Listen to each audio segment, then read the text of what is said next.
I was having a conversation with a friend from back home, and so many things work in connection together to get me where I am. I saw this article about this guy, I think his name's, I might be mispronouncing it, but Brian Mwende, and he is in Kenya, and he was a lawyer. He was a fake lawyer. And he won 26 cases straight.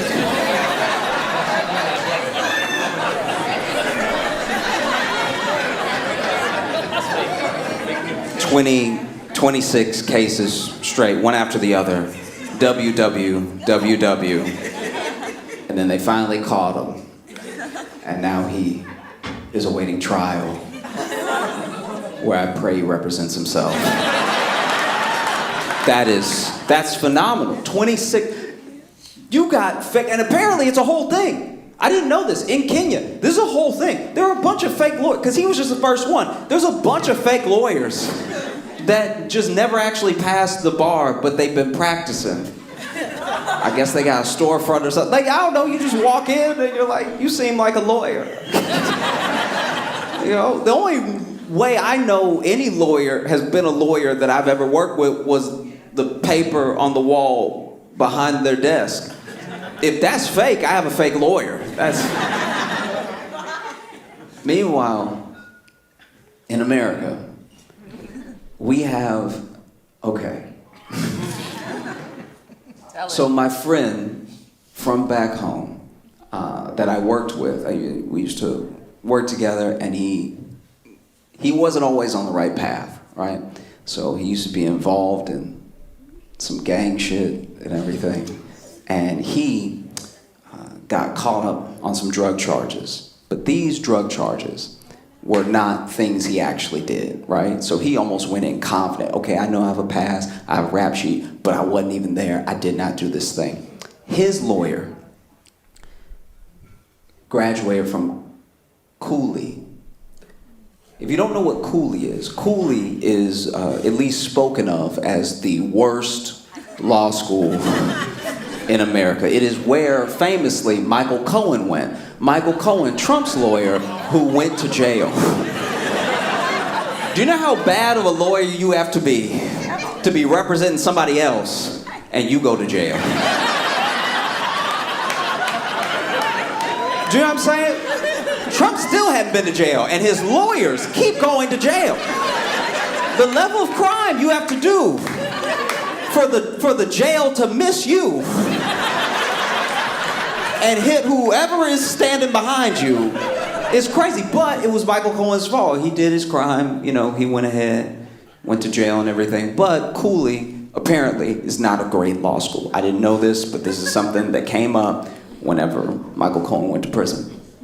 And it was confirmed by my friend who had this drug charge, had a lawyer representing him that went to Cooley. And lawyer walks in, public defender, right? Walks in and doesn't say hello, doesn't ask him really anything, just goes, how much time can you do?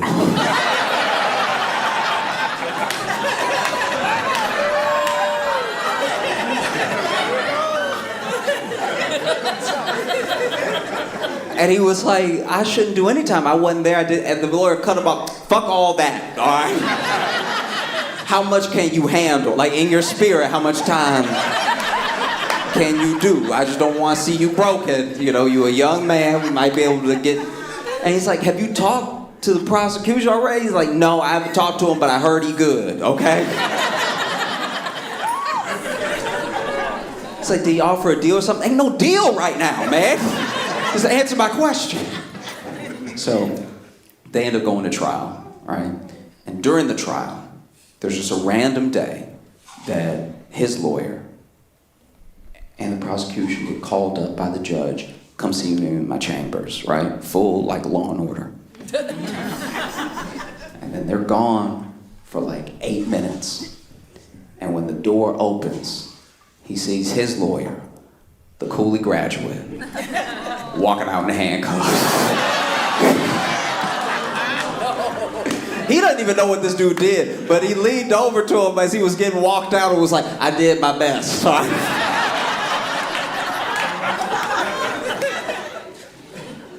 This year has been really, really wild in the ways of how labor works. There have been 312 strikes this year.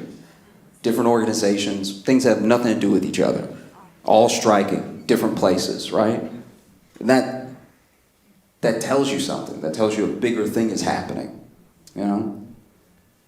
And I think that it also tells you that you can only treat people a certain way. You can only underpay them. You can only take so much from them before they can't take it anymore. You know what I mean? Because striking comes at a cost. It comes at a heavy cost. And you should ask yourself what that means when someone is striking, which is already a cost to them, and they're doing it anyway. That means that they have so little left to lose, they might as well roll the dice, you know? And it's across so many different industries. Alaskan school bus drivers had a strike. I don't even know what that job is, really. Like, it sounds like most of it is in the name. And I imagine it's like ice road truckers, but with kids, you know what I mean? They had a strike. Nurses banded together and had a strike. One of the largest strikes we've seen from nurses. And that's one of those professions where you just give those people what they need. Just do it. The nurses, a nurse. And they've already in some places reached some sort of agreement, which happened quickly, because it has to. I feel like maybe the executives that work at hospitals wanted to hold out. They were like, fuck them nurses, we ain't giving them shit. And then they immediately fell down some stairs. And they were like, just bring them to the table, God. Oh God.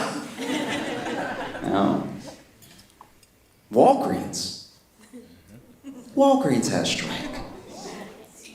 Yeah, a lot of people didn't know about this. Walgreens pharmacists had a walkout. There were strikes at a bunch of different Walgreens. You better give those people what they need, because without a pharmacy, Walgreens is just a bad bodega. Truly, it is. You know, it's not great. It's just a bodega where every item is in prison. You know what I mean?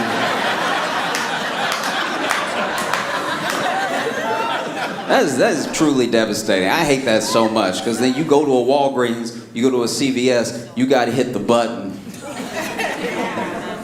Now you gotta wait. And who knows how long you'll wait, you know what I mean? It could be 2 minutes, it could be till the end of somebody's shift, you know what I mean? It's just, you're waiting there, and then you got to point too. That's the worst part. So now you got to point, and then you got to point at which one you need. So now they know exactly what size of condom. It's not even a whole thing that they can open. It's just like, so you want the mediums, or what do you?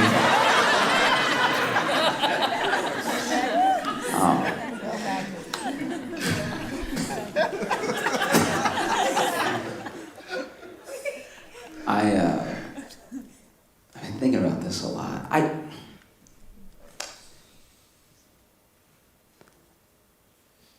There's something to be said for how we talk about porn, right? I get it. Porn gives men unrealistic expectations, but I think it gives everybody unrealistic expectations of sex, because porn makes men think as soon as they touch you with their penis, you're gonna freak out. You know what I mean? If they just put the dick on the shoulder, you're gonna be like, that's not how life works. And porn gives women unrealistic expectations of sex, because it makes women think sex is about to be like good or whatever.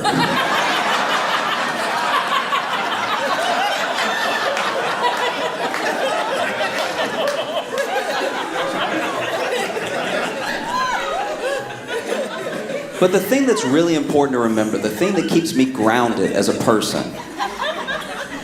is that I go ahead and I watch the bloopers.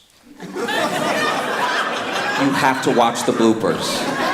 This is the thing. When you watch porn, one of the reasons people have unrealistic expectations is because they forget that when you watch porn, you're watching an edit. You know what I mean? Those are very sexy people who have sex for a living, but they're also doing the best of clips right now. They're not showing you everything. When you watch the bloopers, you realize even porn stars, they get down like us. There's a lot getting puffed out. There's a lot of just like lots of things that humanize the experience. You know? One of my favorite ones, it wasn't even really a blooper, it was just like an outtake, I guess, just some extra footage. And there was a guy who had what I can only describe as too big of a penis. Now I know that makes it sound like I got a small penis or something, but truly, for the safety of the actress involved, this was untenable, okay? I was worried for her, all right? So anyway, they're going at it, and they're making all the noises you'd expect. It's him going, oh, him like, ah, like just a non-stop of that. And then out of nowhere, this man stopped, walked away, walked over to the crabs table, and grabbed a Snickers and started eating. And I was like, you know what? Yes, we need to incorporate more snack breaks into sex. That should actually be the Snickers commercial right there. It should be somebody,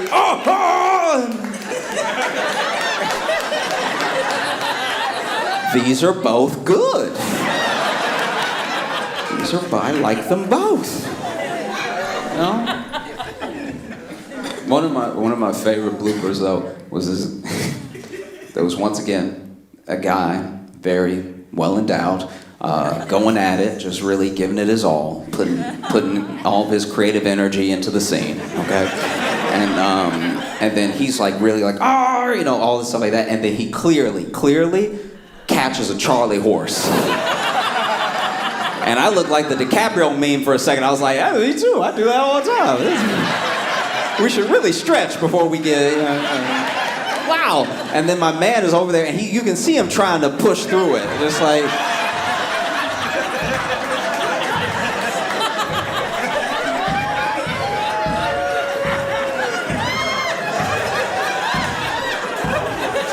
and then at one point, when he has a Charlie horse, he goes like, which I guess is the same noise he makes when, you know.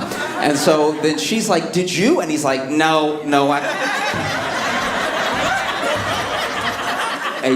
so then the actress sits down and you see her from the front for the first time, and it is funny because she's not looking at the camera, but the camera's still rolling, and he over here limping, trying to stomp it out, and she just goes,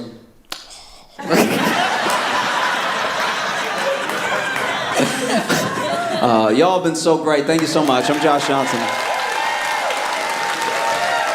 Please make it loud for Josh Johnson!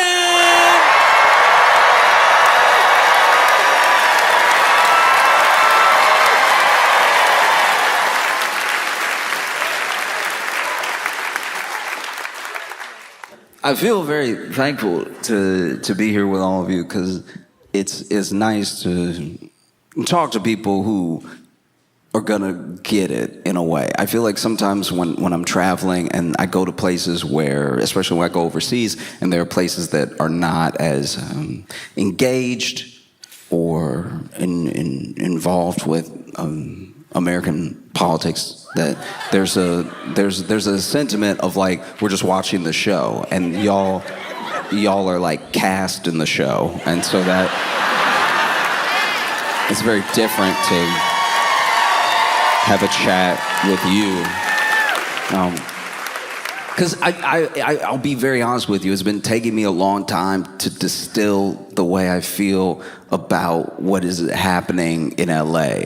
Because what's happening in LA over the past couple weeks is it's insane to watch because I have plenty of friends in LA and I talk to them daily and everything, and I also watch the news, and not maybe since COVID have I seen such distant realities. Do you know what I mean? Like such completely opposite ends of the spectrum, what is happening and what is said about what's happening.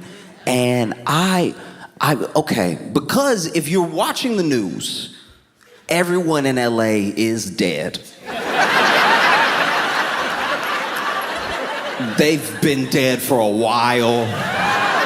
The military came, but they were too late. Everyone is, in fact, I think the military dead too. Like it's really just a black hole of death that no one can stop, but somehow the reporters are reporting. And it is strange because when they send the reporter out to cover what some people are even calling the riots in LA, the reporter, not every single one of them, I'll get to them, but the reporter is standing there while everybody else is standing there. And they're giving a very different report than what we can see behind them.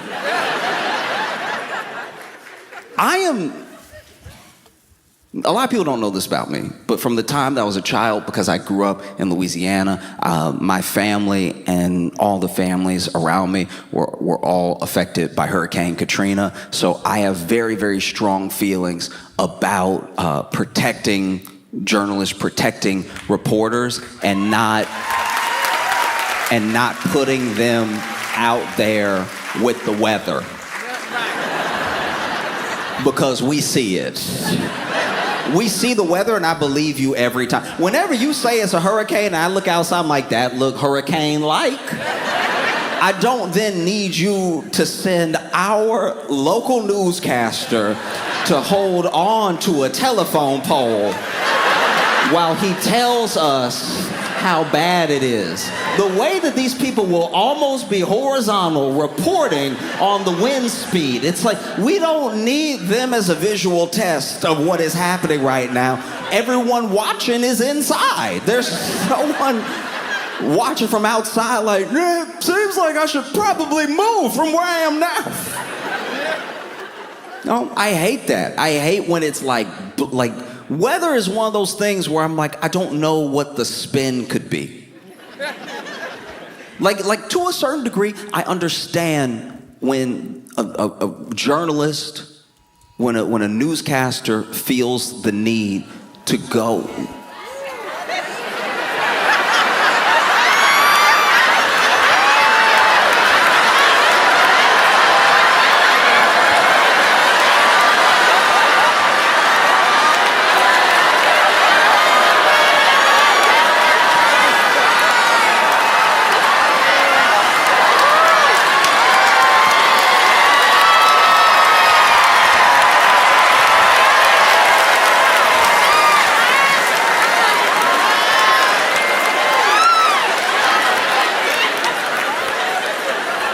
What this shows right now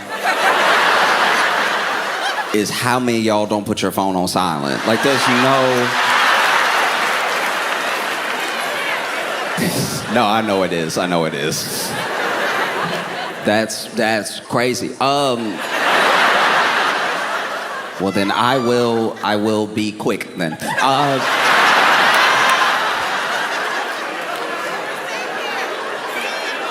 Yeah.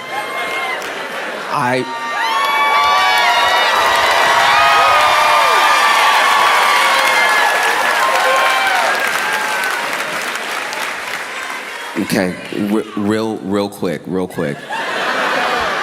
Just for a quick second. What flash flood? Oh no, the parade.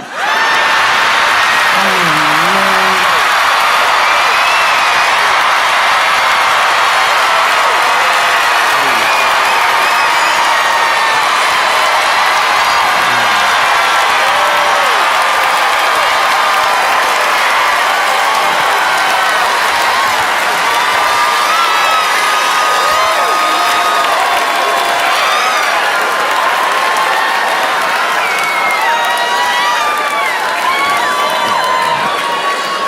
Y'all.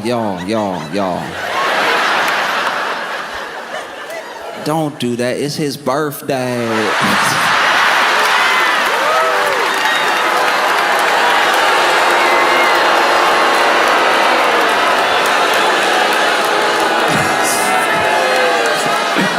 It's not my birthday.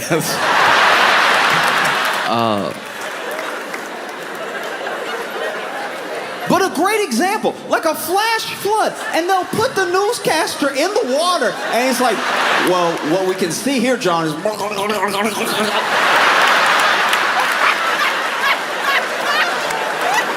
It's another level of insane, because when it comes, genuinely, when it comes to the news and the weather, I don't know what the spin could be.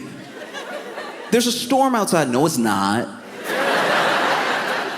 Weather, as long as you're not talking about specifically climate change, is like the last bipartisan subject. It's like the last thing. There's no way that anyone hates, conservatives or liberals enough to see the rain and be like, but it's not. Like, that just doesn't happen. It's one of the last tethers to reality, and we make those newscasters go in it. These poor newscasters in Arizona look like they about to pass out. Half the reports they do talking about the heat. They got them over there, no shade. You can tell the budget of a newsroom by how they send the journalists out there, because sometimes they'll be out there and like, blistering heat today in downtown Phoenix, temperatures reaching 111 degrees.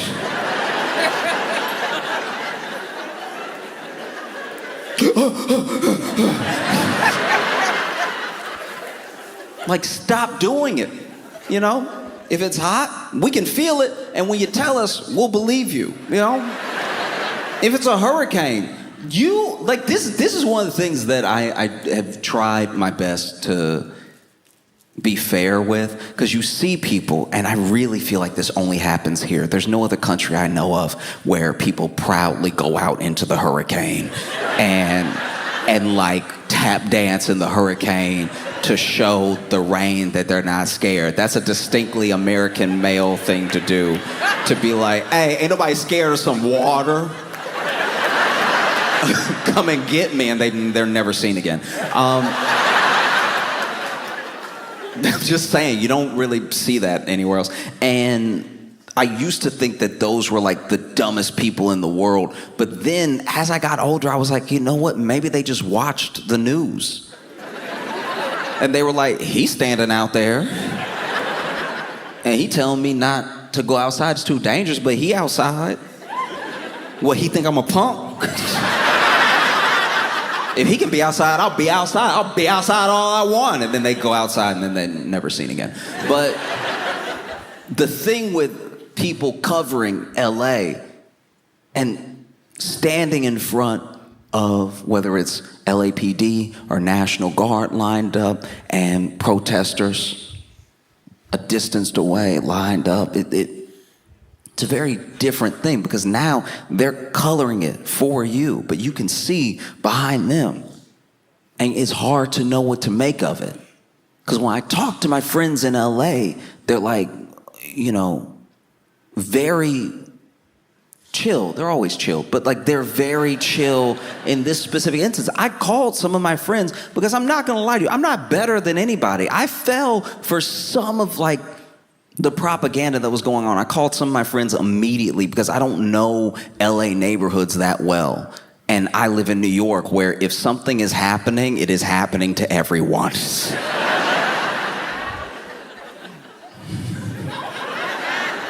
Thoroughly happening to everyone right now.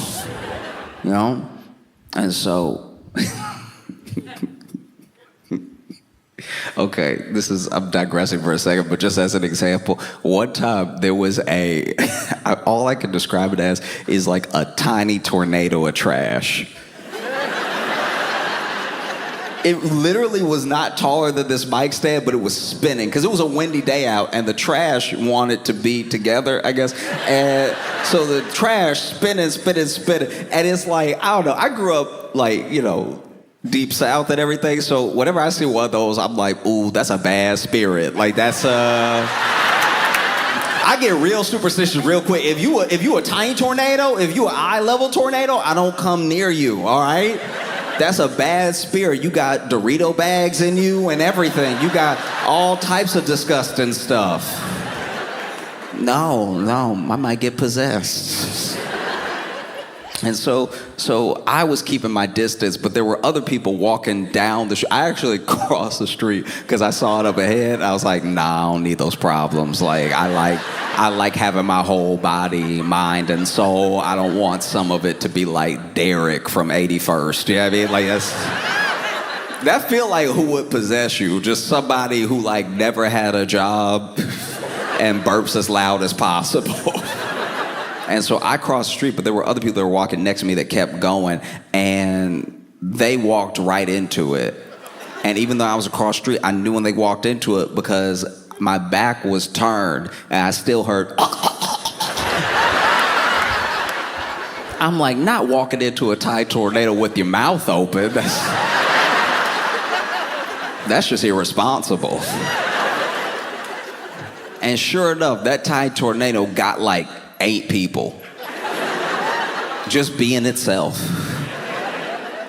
Well, if something happens in New York, it's happening to everybody. If one train is down, the city stops. We get around it, people get mad, they get off the train, they run to work, they hop on a bike or whatever, they take a cab, but like one thing happens, it has a ripple effect.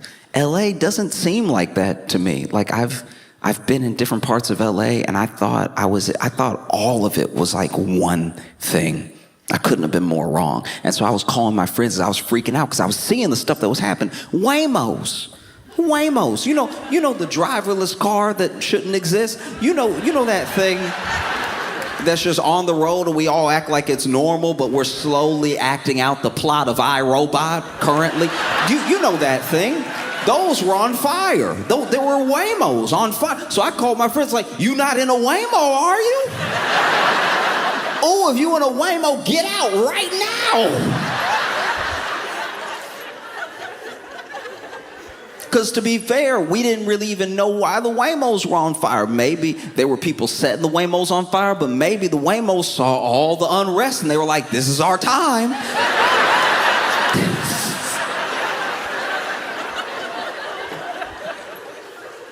One time I was with my friend in San Francisco, and a Waymo passed by, and he was admittedly very high.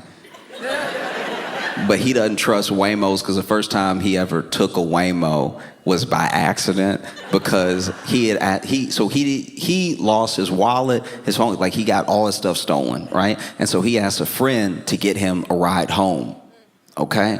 So he gets the friend to get him a ride home. He doesn't know that friend used the app Waymo instead of like Uber or whatever. So then he's high in the story too. He's actually high all the time, but he gets into the car and he's like, a little fade, a little drunk, a little high. And then he gets in the car and then the car takes off.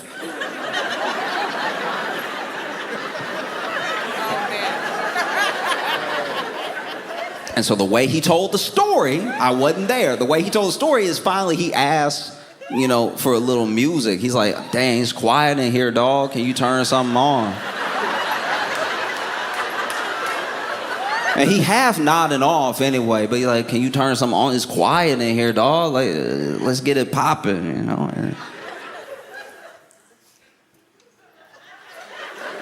Can I get some? It doesn't matter what it is. Whatever you like, dog. Anything. Yo, I know you hear me talking to you.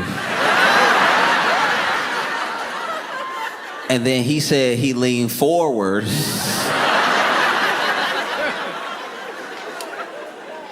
This is how he tells the story. He leaned forward and saw nobody was in there, and then he started praying. Because he was like, no, you know what? You know what?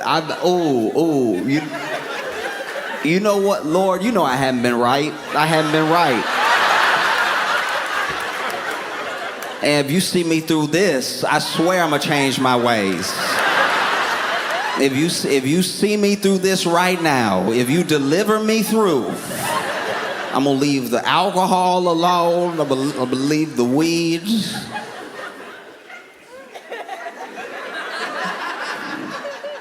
He gets home, he sees his house, he's like, thank you, Lord, thank you. And obviously he was lying because he was high when he was next to me. But a Waymo passed by and he was like, that thing right there, nobody gonna believe me when I tell you, but that thing right there, I don't trust those things, all right? Let me tell you something right now. That thing over there, all AI, all self-driving, intelligence stuff, don't trust that thing. Believe me, that's a transformer.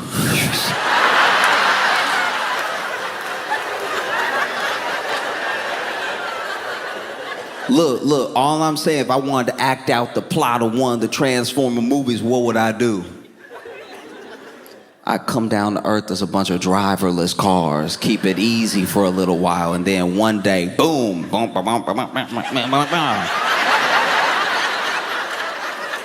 Don't get in there. Don't get in one of them. You're going to end up in its chest. I'm telling you right now.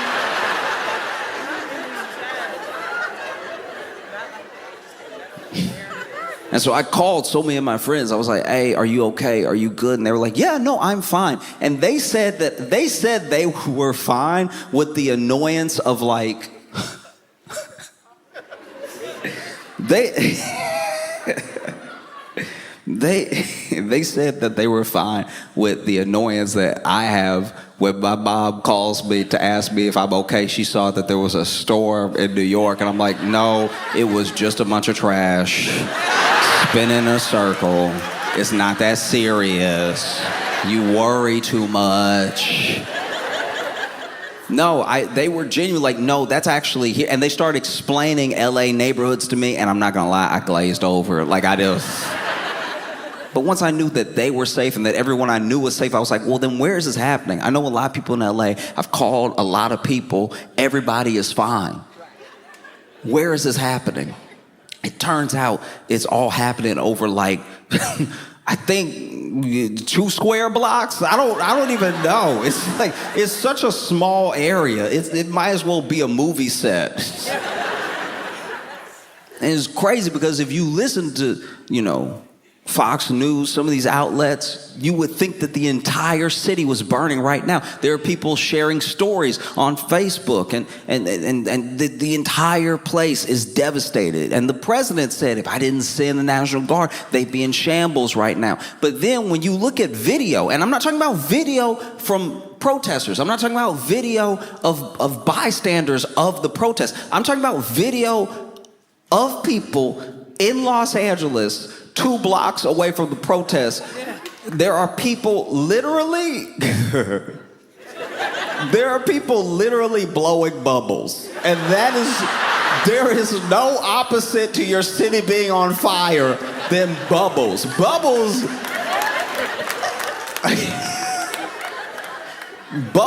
are like a truly first world problem. Like, and they weren't even blowing bubbles regular. They were over here like, once you do it with your foot in the air, that's too much whimsy for your city to be on fire. Not blowing bubbles like, blah, blah, blah. Look at that. That's so cool. I'm talking about, And it is difficult when it's presented in front of you so heavily, an agenda with reporting versus just saying what happened. I didn't even know you could do that, by the way. It wasn't until I left the country and watched the news in other countries that you can just say what happened. Like when you watch the news in Spain, they don't even put a spin on it. They're just like, yeah, right there. They don't even try. This is what's crazy, is that the news around the world, they don't even try to be entertaining. They give it to you so straight, they don't even have good voices half the time. Sometimes there's a guy being like, yes, 2 people were found in the basement, and they said that they were trapped there by the man who lived there. Very dry, nothing. They're not putting on 2 people found dead. Like, it's...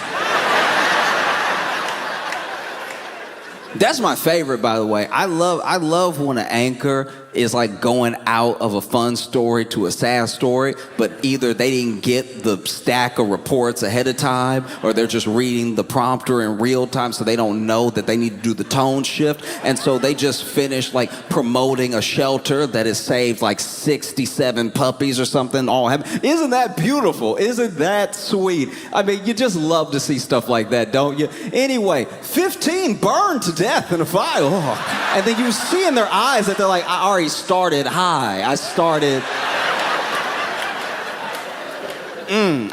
up here if I drop it. Now, and sometimes they try to drop it. They're like, found dead this morning. Don't act like you weren't talking the whole time. That was you the whole time. But you even see it in LA, because the misconception people have is that the thing that initially happened in LA versus like protesters and ICE and everything was like all over LA, was just all happening at one time, when actually it's around these very few square blocks. That's where all of it's like going down. You know, I'm not saying there weren't protests in other places, but those protests went on without incident. It's here. This is like the main sticking point. And this is what they keep shooting footage of over and over and over again, and showing you over and over and over again from different angles, right?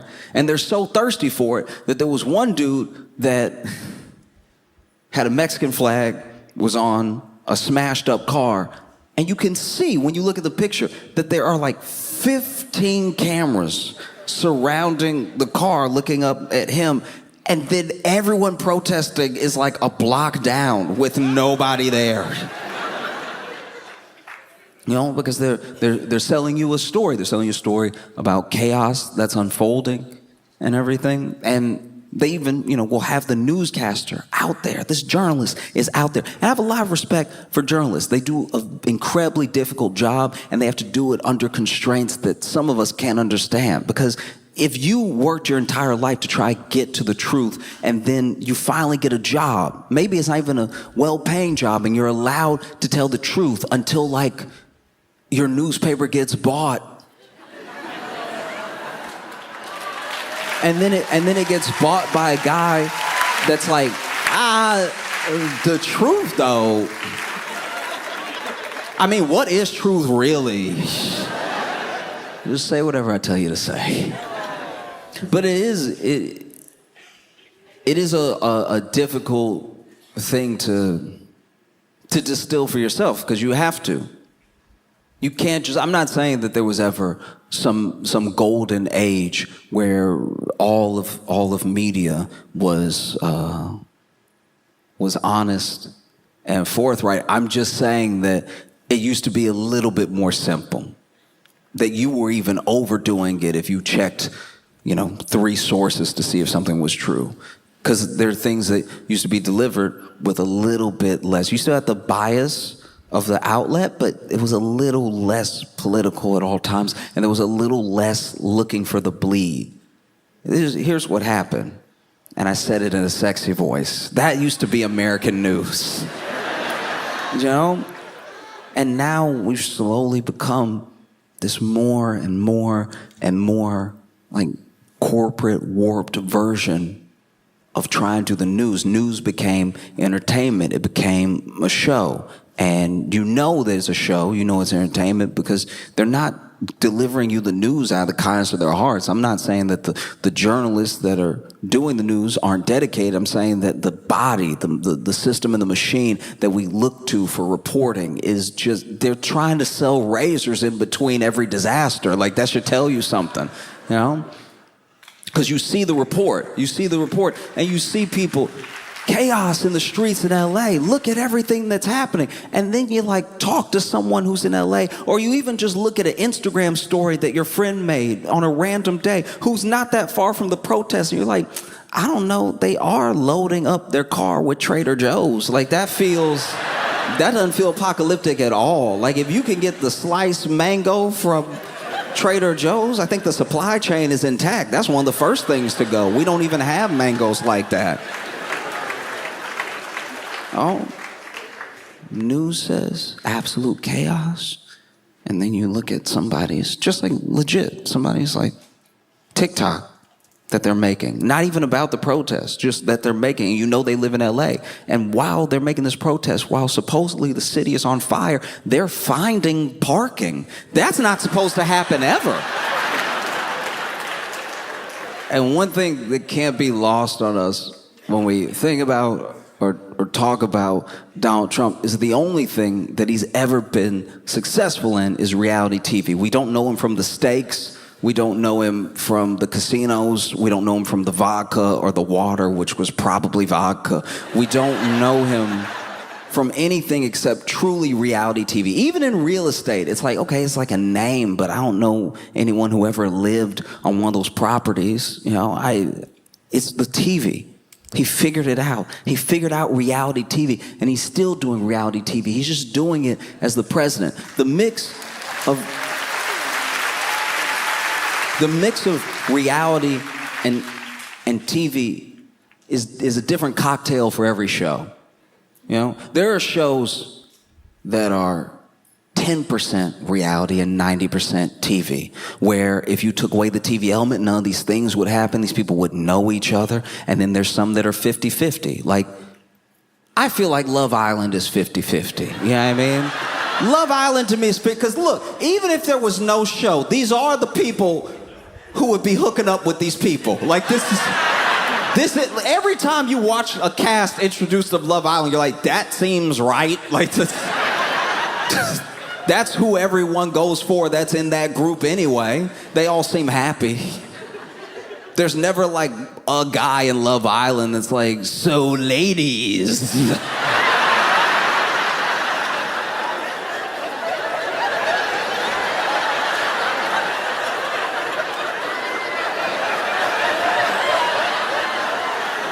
Just floating like an NPC. Like, it's always somebody with like 9 abs. And you're like, how do you get the extra? When he's standing up, when he's sitting down, it's very defined. You know, it's shows that are even mostly reality with a little hint of TV, just a little bit of producing to make sure it's polished enough for the people so that they can consume it and not be thinking about how they're on like a 5th episode of it, you know? And that's where Trump comes from. He comes from reality TV. It's the only thing that he's ever been really, really good at making, and that's what he's doing right now, reality TV instead of governing. Because if he were governing and he really wanted to be smart about it, this dude would do what he does best. He'd just lie. Think about this. This man lies about everything. And this immigration thing is the only thing he's like actually tried to do. It's very weird. Like, I just, it's a long walk, but stick with me for a second. As presidents go, most deportations have been going down. They were, I think, at least in recent memory, they were the last highest under Obama, but Obama did them all through the courts and everything. It wasn't just like a rounding up type of thing. And so then Biden had less, Trump even had less in his first term than Obama. And then now, Trump, right now, even with the show, has less than he had the first time. And it's weird to me because in the campaign, we were promised that there were millions. There were millions of illegal immigrant criminals. They were behind you. Have you checked your pants? They're in there too. They're under your bed. They're everywhere. You can't throw a constitution without hitting an illegal criminal alien. We were told that there were millions of them in the country. Yet somehow, when ICE really starts ramping up, because we're really doing this thing, it takes like a week before they were like, have you tried a school? Like, I don't know. Yeah, I can't find any. That's crazy. We got a couple that first week, but yeah, I guess there were only like 3,500 or whatever. I guess we're just gonna have to start going everywhere, and that's what they did. That's why it is the way it is, because ICE is over here trying to do these deportations, trying to grab people and everything, but I thought there were millions of illegal criminal aliens. Why are you finding them all at work? Like,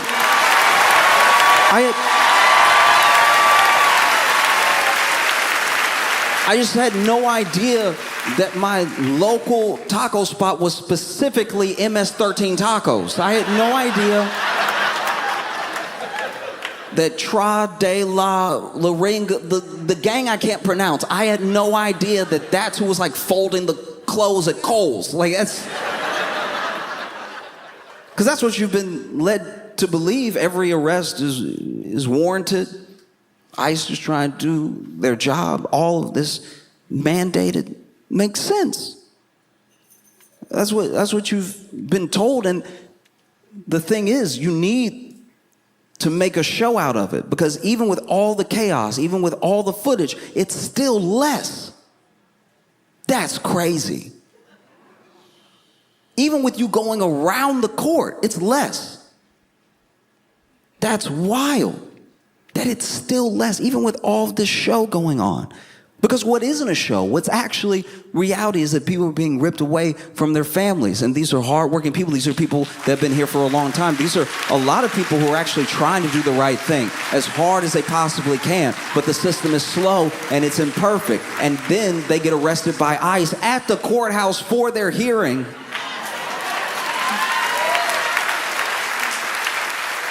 And all of this when Trump could have just lied. He could have just been like, yeah, I did it. Who would say he didn't? All of his fans would be like, he did it. He said he was going to do it, and he did. I don't even know when he did. That was so fast. Damn. Even Democrats would be like, yay, you did it. Like,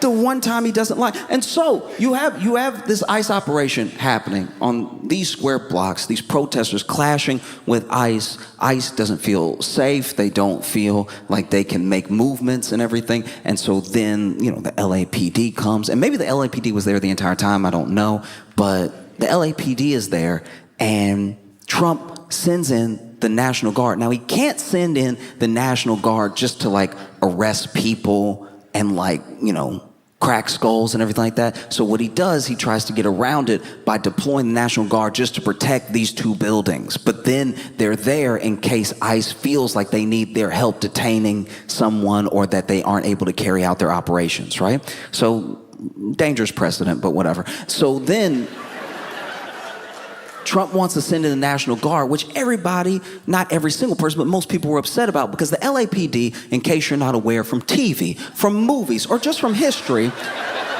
historically loves to whoop ass. That is their favorite thing. The LAPD can't stop whooping ass. They love, it's their number one. And so when the LAPD found out the National Guard was coming, I know they were probably like, but I didn't even get to...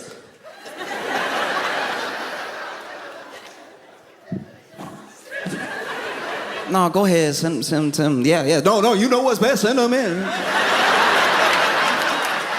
No, you want to do it. And then the National Guard comes, and there's not a ton for them to do, because it's like 2 square blocks. No matter how many times they keep showing you the same footage over and over and over again of these things burning, of this 3 stores that got looted. They show you the same thing over and over, but it's just not happening that way. And it's not that spread out. People are finding parking in Los Angeles. And so the National Guard gets there, and they're like, all right, yeah, that, okay. All right, so there's nothing to do, and you deployed us without making sure we had a place to sleep. So then they're all on the floor. They're sleeping on the concrete with nothing to do, and everybody's mad now because National Guard isn't getting paid what the LAPD is getting paid, so now the LAPD can't whoop ass. National Guard here for no reason. And then Trump is like, send the Marines then. I know if you're in the LAPD, you're like, the Marines? National Guard had to be like, the Marines? Even the Marines had to be like, the Marines?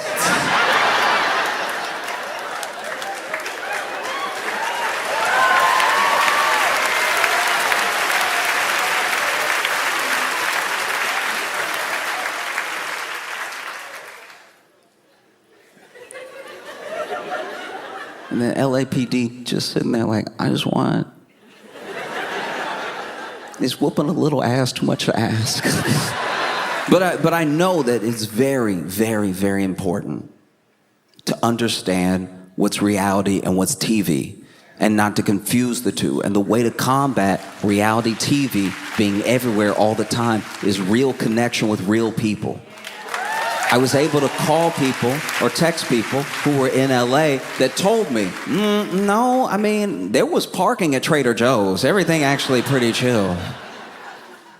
And without that, I might honestly be like, I don't know, y'all. There were 3 Waymos on fire. I took it as a lesson.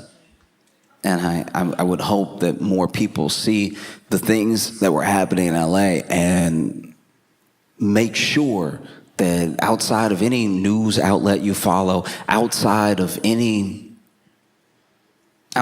any narrative that you make the choice to believe, because there are so many varying narratives for every event that you do have to make choices, that above all of those things, you will talk to people.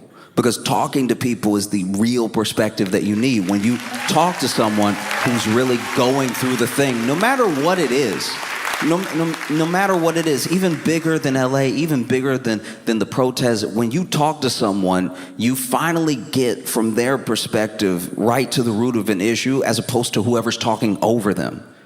Oh, and I think that for me, talking to my friends, making sure that they were safe, let me know that this thing was not what it was being made out to be.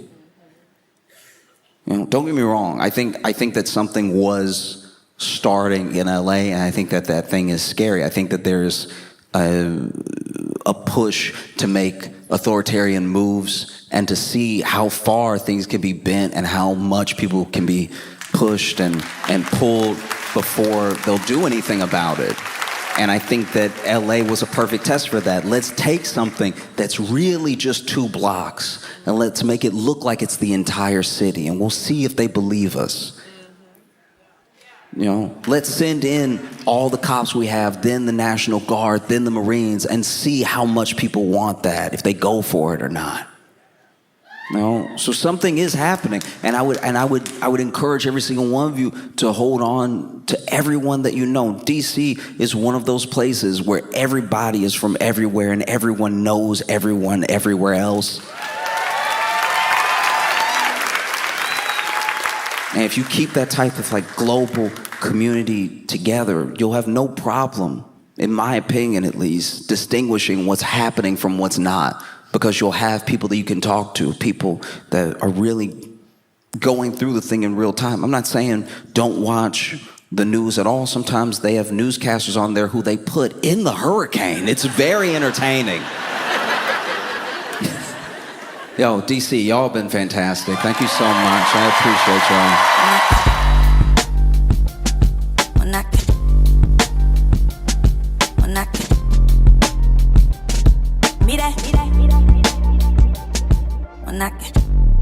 Put your hands together for Josh Johnson, everybody.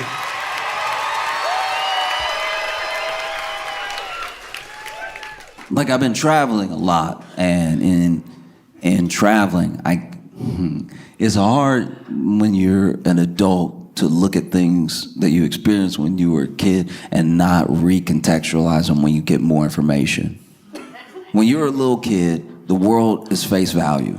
Everything that's happening is happening because I guess it's supposed to, or because that's what people do, or everything's very simple when you're a little kid, and then you get older and you see different things, and you look back, and you're like, wow, that's what was going on when I thought things were just normal, And I've been experiencing that a lot with around America with dollar stores. There are three types of dollar stores. There is Family Dollar, Dollar Tree, and Dollar General. Now, an honorable mention does go out to the 99-cent store.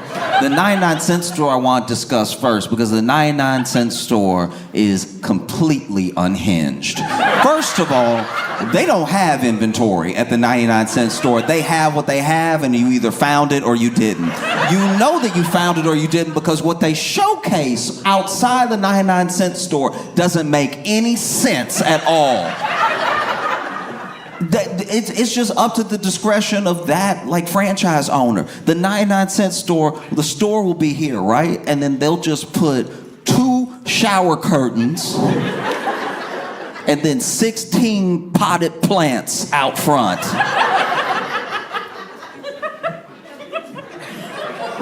What is this place? Then you walk in and it's like if somebody truly made a business out of garage. Because when you walk in, nothing has a designated spot or anything. There are things hanging on hooks I didn't even remember had hooks. I forgot that each broom I've owned had a little hook to it. But then when you walk into the 99-cent store, almost like a beaded curtain, you walk through brooms hitting you in your face. The 99-cent store that I went to was so big. It was way too big. It was a warehouse of trash. It was like a hoarder died and then they tried to sell everything. Because the 99-cent store I went to had a stick man. It had a man who would get to the tallest stuff at the top. And this was the worst stick man in stick man history. Admittedly, some of y'all don't know what I'm talking about, and this is a black thing. This is mainly where we shop. There is a stick man. But the stick man was not good at all, because you're used to a stick man getting up there and unhooking something with precision, bringing it down. You know, he might even drop the stick a little bit, catching his hand, hand it to you, right? This stick man was over here. I can't tell if he was nearsighted or farsighted, but he could not see what he was sticking. This man was over here battling. You'd be like, can I get the one up there? He's like, yeah, I got you right now. I got you right now, young blood.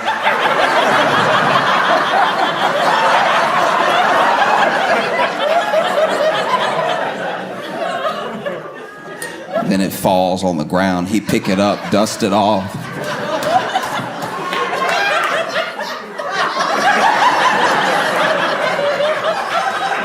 No, our stick man was trash, and he had. Okay, look.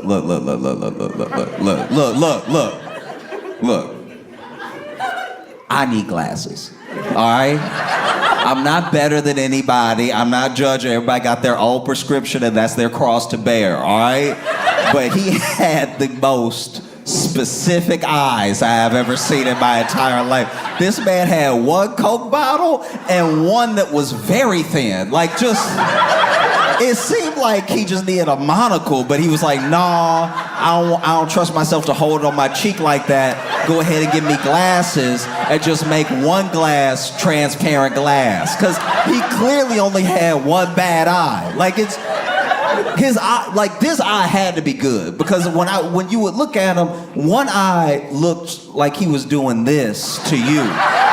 Right? One eye looked super big and the other eye looked regular. But then when you saw him, when he would turn, you could see both of his eyes were regular size eyes. So that was just the glass. And so he had one Coke, but thick, bulletproof glass on this side. And then one that was very, very thin, right?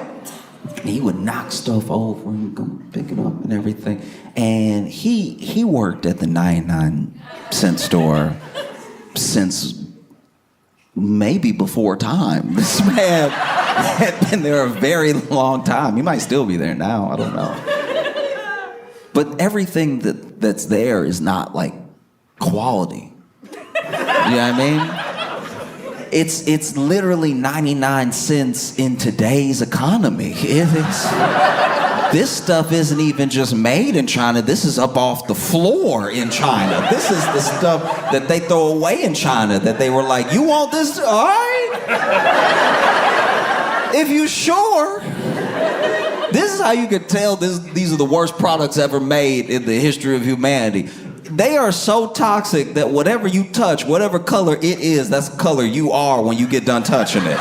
If you touch a green broom, you will pull back a Shrek hand, all right? I had a green broom and a blue dustpan because they were sold separately, you know? Goodness forbid you package them together and they're $1.19. You know what I mean? They were like, we can't have that. We'll have each for 99 cents. And then I bought the green broom and the blue dustpan, and one hand was Martian Manhunter and the other hand was Smurf. I couldn't get my hands back to normal for days. I don't know what they painted that with. Spray paint comes out easier. 99-cent store is trash. And then you get to Dollar Tree. Dollar Tree made the guarantee a long time ago that everything would be $1, and they were the first to break that promise. You want a lesson in life not being fair? You go as a child to the Dollar Tree and buy one of their very illegal, individually packaged Capri Suns. Capri Sun they don't sell them like this. You're not supposed to do this. That's how I knew I was broke sometimes. Like you a kid going into the Dollar Tree for a Lucy Capri Sun.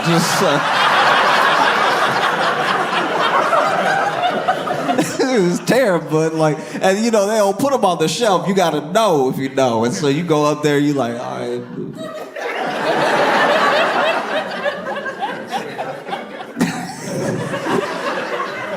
Feel like I'm buying weed or something. I'm over here, come on, sip, sip, come on. You miming it, you.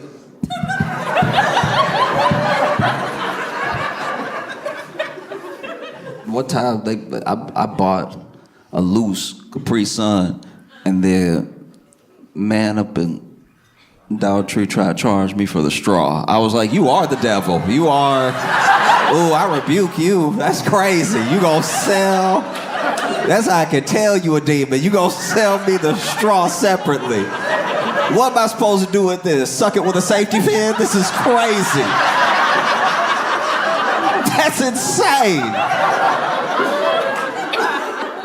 This man over here sliding the Capri Sun to me, and I'm looking at him. What's wrong, man? You know, come on. He's like, that's extra, young blood. I'm like, hey, what?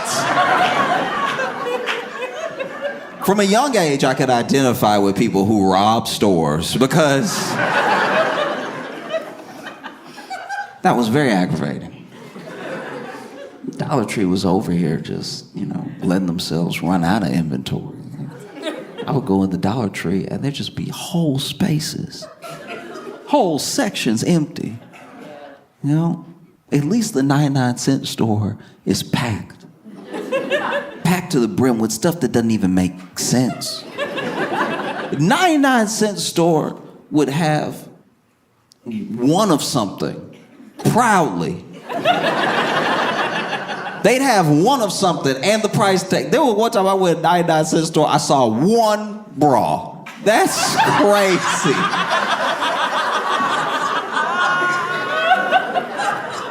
I'm like, that's lost and found, if anything. This is, y'all don't have a single other bra in here. And you gotta hang the bra next to the snacks. You know you shouldn't be selling this bra. Because Dollar Tree would let themselves run out of like everything, and then you walk in, it's just bare shelves and stuff. At least the 99-cent store would try to make sense of things. 99-cent store doesn't make any real sense at all. And you can tell because sometimes they'll sell stuff that should be sold for a totally different purpose. I've been very confused in a 99-cent store before. One time, I was in a 99-cent store, and on the shelf, it said 99 cents. So far, everything's checking out. It said 99 cents, and then it said hat. It was a hat for 99 cents, right? But then on the shelf, clearly, is a bucket. That's a bucket. It's a bucket, though. Like it is, like I'm not crazy. That's a bucket. You can make it a hat if you want, if you believe, but that's a bucket.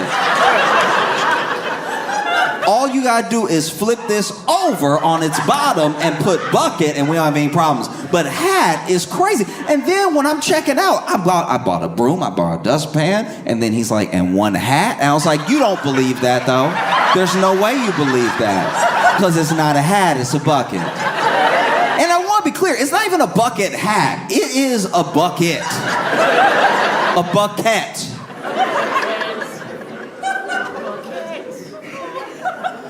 So then you have Dollar Tree. You know, then you have Family Dollar. Family Dollar, I've talked about this before. Family Dollar really helped me pinpoint on the map of life where I was. There's a quote, I'm gonna get it wrong, but there's a quote by, I think it was Nikola Tesla, that said that man's grasp, the reach, it's man's grasp, what is it? Man's grasp exceeds his reach. Man's grasp exceeds his reach.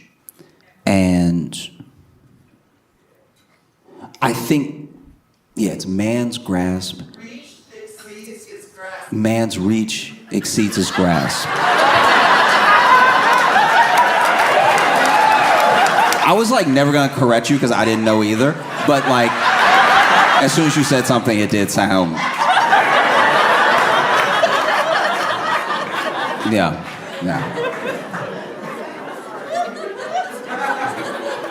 I didn't know either.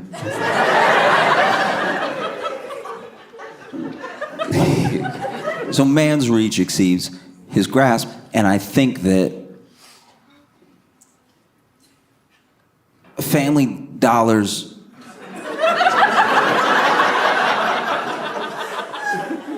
inventory exceeds its means, because every year of my life, Family Dollar has been trying harder and harder to be a grocery store. Every time I go up in Family Dollar, they add one more item that they should not have at Family Dollar. I remember the day I went in Family Dollar and saw milk, and I was like, no, we not built for this. A lot of people are gonna get sick, okay? I'm a kid, but I'm still trying to tell adults how to run their business. I was like, y'all don't even have the fridge space for this milk. Come on now. And Family Dollar has always helped me keep track, truly, being honest with myself of where I am on this map of life, right?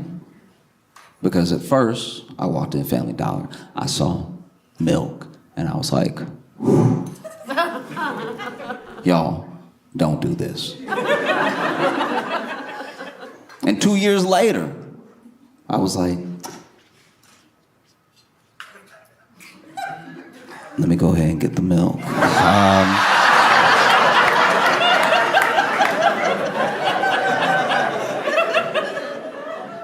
3%, you say? I've never heard of 3% before. That is interesting. I've never had 3% in my life.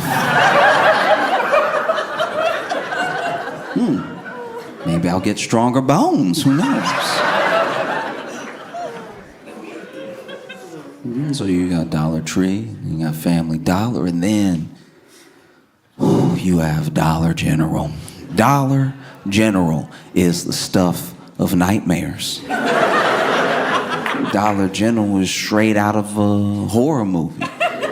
And I don't say that because of the experiences I've had at Dollar General. I say that because of where they put Dollar Generals. Dollar General will be the last thing you see before you die. And not in a curse sort of way, not in like the Ring sort of way. Dollar General will be put in the middle of a field.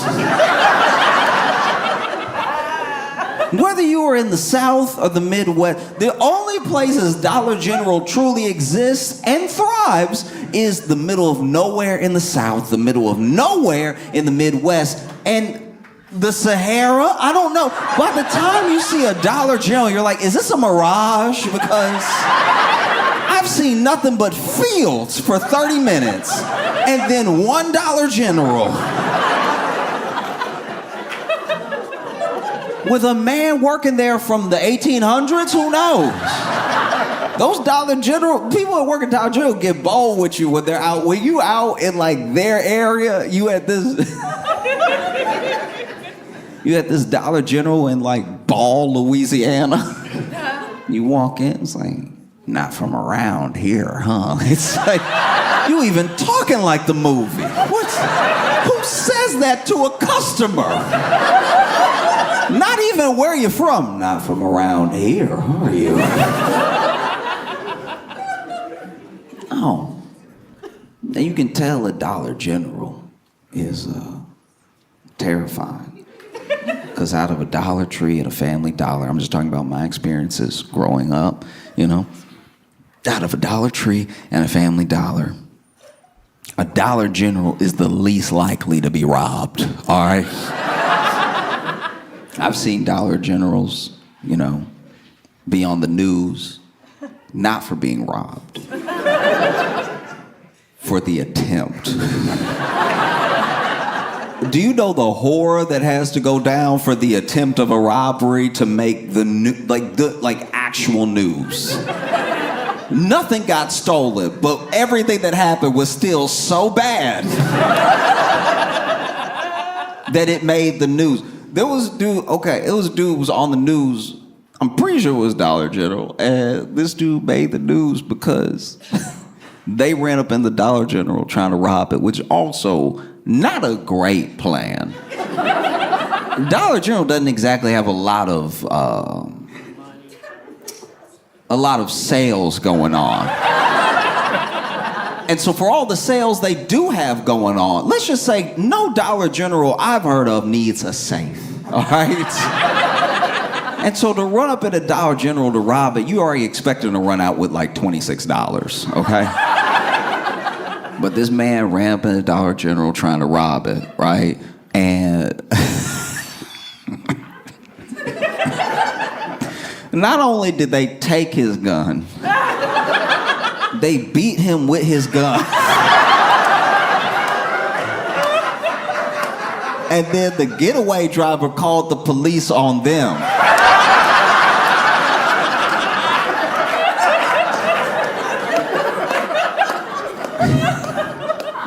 I'm just curious how that went. Because when you run up in a place to rob it, you at least have what one would hope is the element of surprise. You would hope a place doesn't get robbed so often that they are ready like Neo from the Matrix to snatch the gun out of your hand as soon as you walk in. I'm sure people going in to rob a place have like a rob and walk or like a gun-toting bravado maybe. But imagine being robbed so often that you're like, no, when they come back. Because this is the thing that blows my mind, is that we're in the South, and this dude ran up in a Dollar General to rob it, and they didn't shoot him. The South loves guns. We love guns. And we, like a fever dream, wish we could shoot someone. And then here is someone running in with a gun to do evil. Someone that the law would say, shoot. And the employees at the Dollar General were like, actually, I really prefer hands.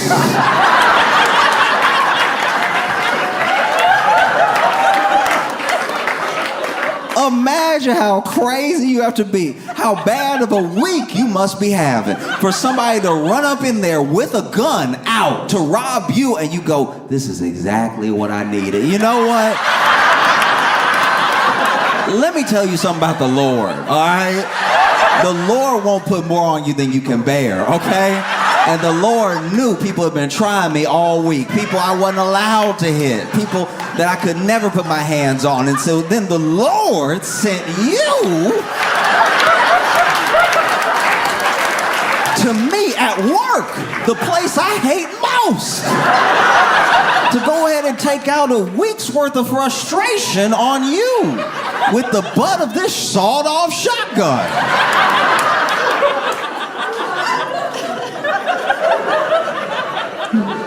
Imagine you run into a Dollar General to rob it, gun already out. Hey, everybody freeze, whatever he said. And then the employees turn and he's like, open the register. And they're just smiling.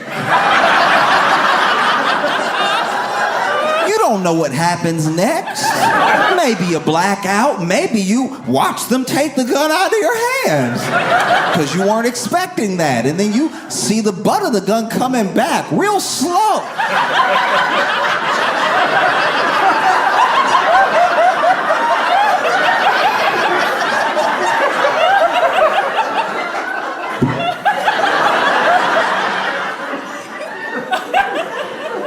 I'm sure the next part is a blur. I'm sure all you really know is you hear yourself getting whooped. It's almost like an out-of-body experience. You forget, was this my gun the whole time? It's not acting like my gun.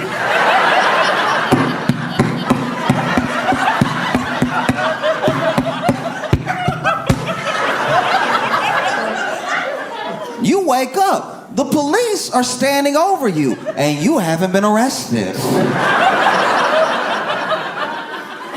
Because all the damage was done to you.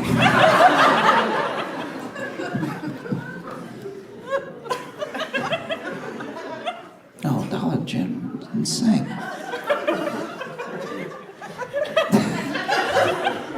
It's crazy, too, because every once in a while, Dollar General will buy a store that used to be a nice store. Like, it used to be like a dope store.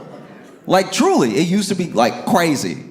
Like, I remember there was a place I went with my grandma, and I don't even remember the name. That's how like little I was, where it was just a memory of being with her holding my hand, and us walking into this place. And you know how when you're little, things are bigger? So I'm sure if I went there now, it would look like the size of a regular department store. But she took me to this place, and it was huge. In my head, it was so big, right?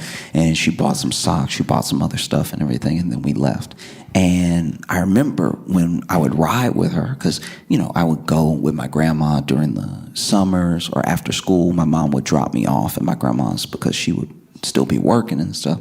And so when I'd run errands with my grandma, we'd pass that place over and over. I'd always want to go back inside because I had such a fun memory of like, there were so many toys and just huge, right? And it had closed. And so my grandma would remind me every time that it had closed, right? And then eventually it became like a dollar store, like a chain dollar store. And I remember it being like, man, that place was cool. And now they sell 3% milk.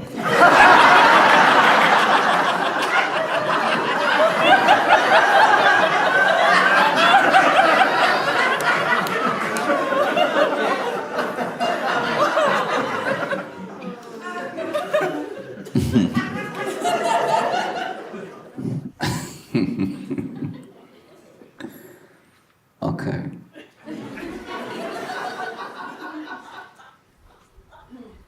I'm trying to figure out how to put this. I told my friends, like, a story a long time ago about how my friend met this woman online, right? And this was back when meeting people online was still like not quite done. It was still new to do that. And the woman that he met wanted to meet up one night, which is exciting because this is why you do it.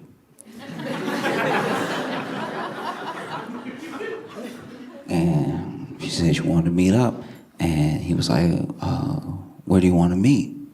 And she was like, oh, behind the library.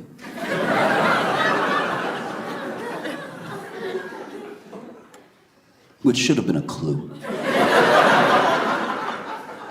Said she wanted to meet behind the library, and he was like, oh, okay. Which library? Because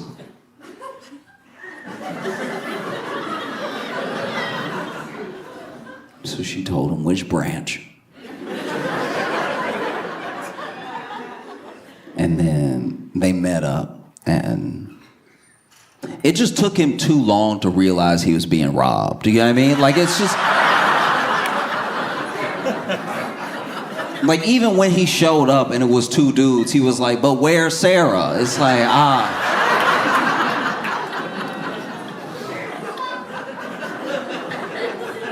You need to wake up, dude. Sarah's a fiction. And that's the way that I feel about Trump federalizing DC. You know what I mean? Because I don't know. I don't know how other people feel about it, but I was watching it this morning and watching them talk about it, and it was an interesting speech because you would have thought he would have stayed on crime the whole time, but he definitely diverted a few times. Like there was one point where I really don't like. I'm not even joking right now. I genuinely don't understand what he was trying to say, because there was one point where he was talking about how like trans people fight or something, and it just started to feel like the kind of conversation you have with someone who is 2,000 years old. Like it just...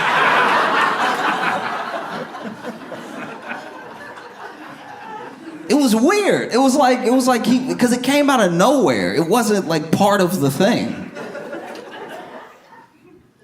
And then people, are obviously like worried, terrified, confused and everything. Because there are people who are like, he can't do that. That's not legal.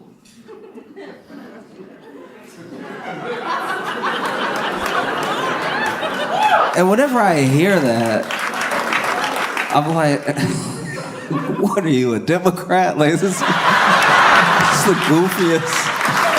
That's illegal. It's like, all right. That's what my buddy said when he was getting robbed, too. He was like, well, this is illegal. Stop. Out of your mind. Hey, that's illegal. You're not wrong. You're not wrong. But what are you gonna do about it? You know what I mean? Like that's the thing. That's a question that Democrats constituents ask. That's a question that Trump is asking. That's a question on everybody's mind right now. If you oppose what he's doing, what are you gonna do about it? And I don't know. I'm not gonna act like I know what to do at all because I genuinely don't. I mean, I know that people protested today off of the announcement, off the fact that, like, just imagine you live in D.C. and Trump says he's gonna, like, deploy the National Guard. And you just, like, not only is crime at this, like, 25, 30-year low, but, like, you just got to the point where you were probably starting to feel kind of safe off the street, and now it's gonna be the National Guard looking at you every day, confused why they're there too. people forget that the armed forces, like obviously, soldiers are supposed to follow orders and everything like that, but the armed forces are filled with people of differing backgrounds and opinions and everything. So it's not as if everybody that ever gets deployed is excited to be deployed. And it's not as if they're always well taken care of when they are deployed. These people, they signed up to do a service for the country. I'm curious how they feel about being deployed against the people that they're supposed to protect instead of against like some foreign invader or something. I'm not gonna act like I know. I've never served or anything, but I've talked to people in the service, and they come from all different types of backgrounds. They vote in all different types of ways, and I'm sure that if you're walking down the streets of DC feeling disheartened, feeling like you're being occupied, there's probably somebody standing there as you walk into work that's like,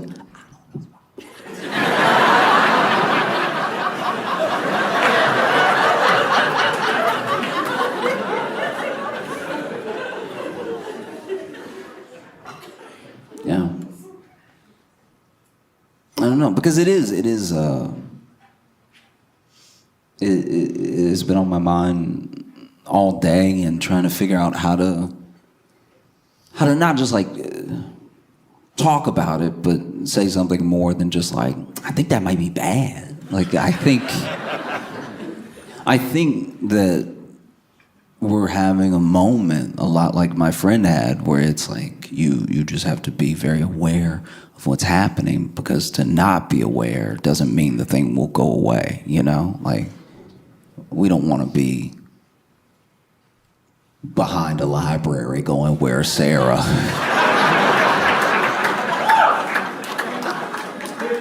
for our entire democracies. Because I think that's the thing that I find so, like, aggravating about it, is that he is a person that tells you what he's gonna do, and then he does it. And then there are people who supposedly like him that are positive he's not gonna do the thing they said he was gonna do. They're like, no, he won't do that though. And it's like, then why would he say it? He trolling. Like, he's just like, all right, but what if he's not? No, he wouldn't do the thing he said he'd do. Who does that?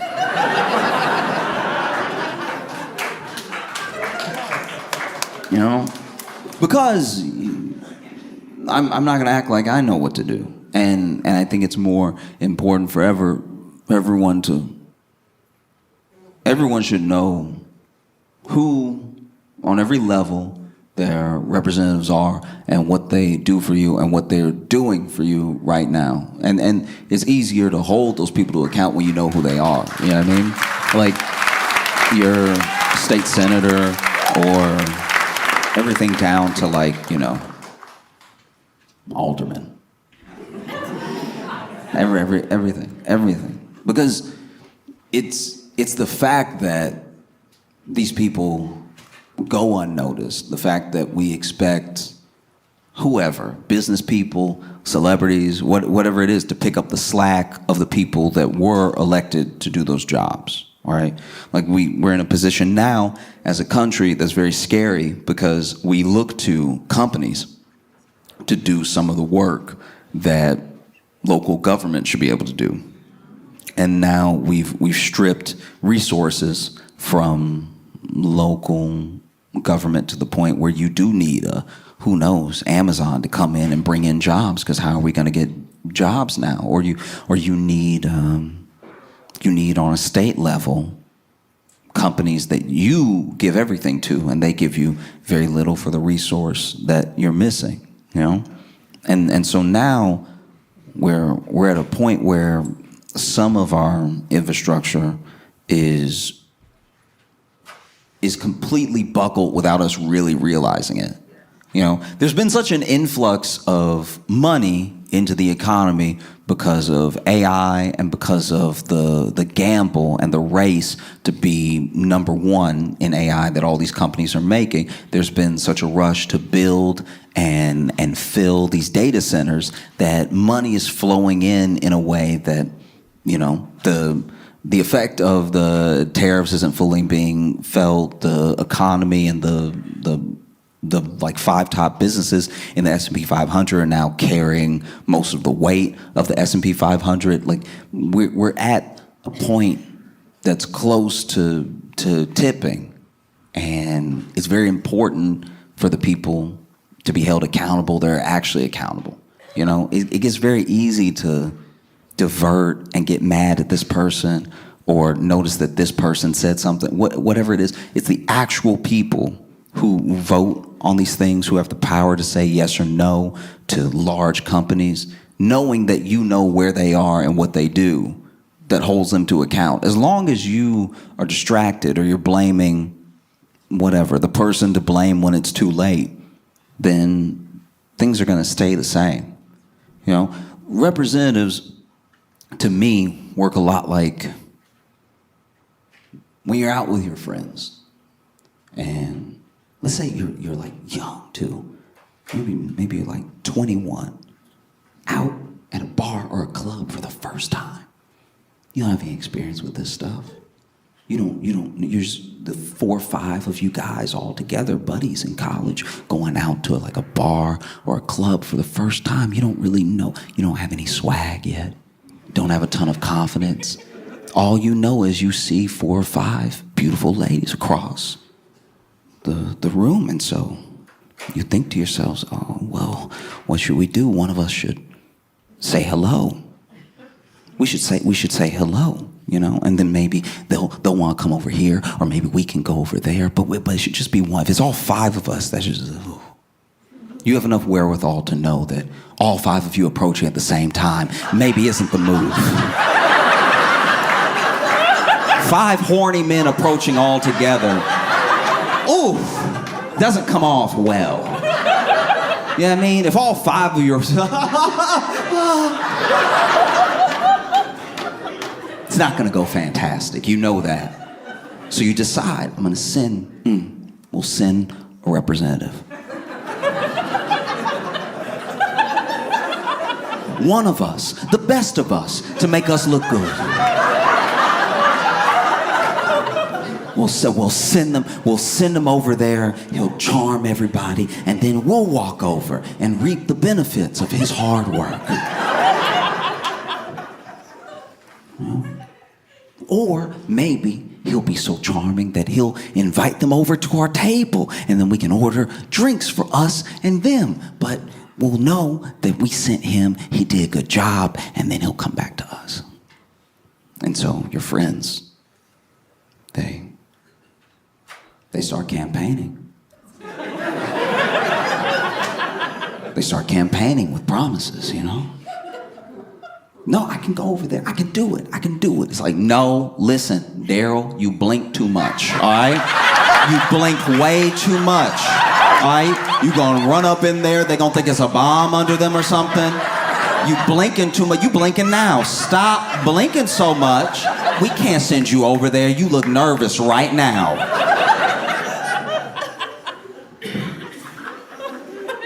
And so then the group nominates Mark. Mark has at least had a girlfriend. He knows how to talk to women. He's had a girlfriend, he has sisters, and a mom. He knows what to do. Let's get Mark over there. So Mark, elected by the group, goes over there, you know. And even before he walks over, he says something that Mark would say. You know, he stands up and he's like, hey guys, thank you so much. All right, your faith in me means a lot. I'm gonna go over there. I'm gonna do my best for us, for all of us, okay? I appreciate you all so much. And look, I'm gonna do my darndest. Who knows what the result will be, but your faith in me means the world. No matter what, we're gonna have a great night tonight, okay? See y'all in a second. And then he goes over, he makes his approach. And because Mark is engaging, he's sweet, and he's interesting, he's easy to talk to. And because he's extroverted and he's outgoing, he knows how to approach without creeping or intimidating. And so quickly, you see these 5 ladies having what looks like a really good conversation with Mark. Things are looking up. This is incredible. The body language is phenomenal. Mark is over here working the room.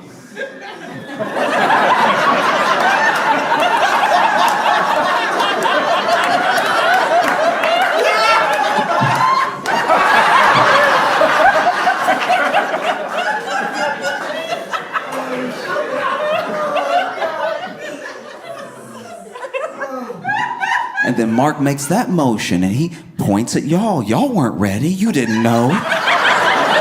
Everyone was about to look over here. And so Mark points over at you and you're like,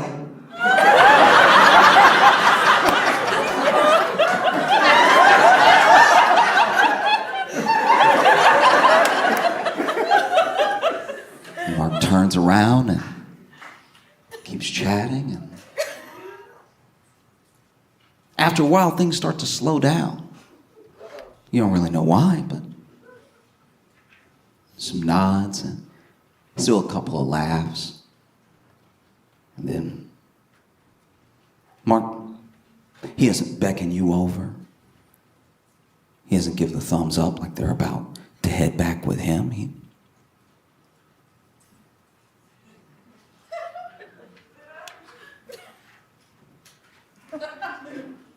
And he comes back, he sits down, and your dumbest friend is like, how'd it go?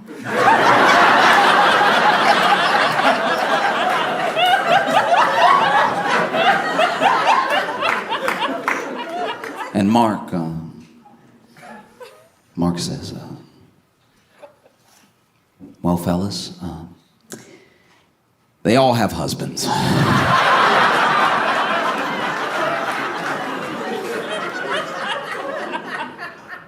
But Mark did his best. And that's not actually his fault. He tried, right? You can send a representative. They can promise to do something, and maybe the thing is bigger than the promise that they made. That is possible. That they tried as hard as somebody could try. And they didn't deliver because the circumstances weren't there. But let's talk about a different scenario, a more common scenario. Maybe Mark was sick. He wasn't even there. He's at home. Your buddy Chet is campaigning. And Chet campaigns on some pretty jarring promises. He's like, look, I'm gonna go over there, all right? I'm gonna be like, what's up? Be like, hey, ladies.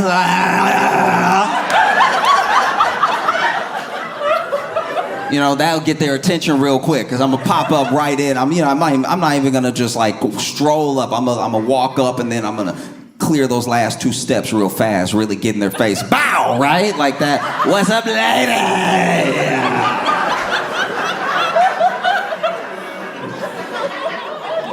And I'm just gonna tell them what it is. I'm like, you could have a boring night, or you could have a night with us.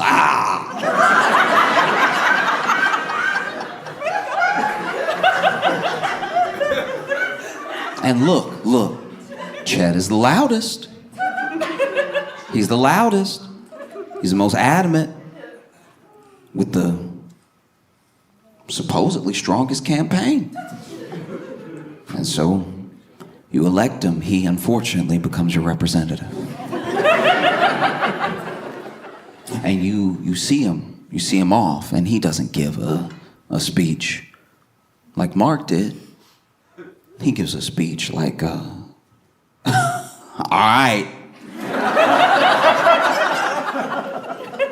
Next time you see me, I'm gonna be smelling like perfume, all right?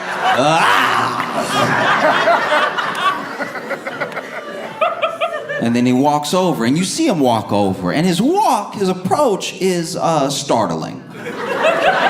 Because he can't just walk over. He's doing like he's doing a walk that's like kind of Denzel, but if Denzel was severely hurt. You know, Denzel has that swag to his walk. Chet is over here.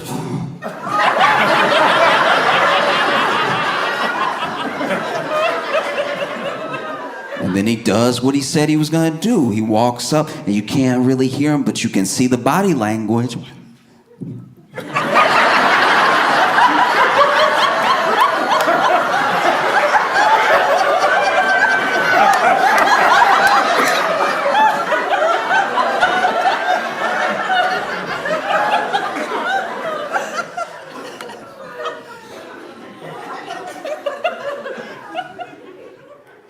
You don't hear him give his little speech, but you can tell when he gives it because everybody slapped him.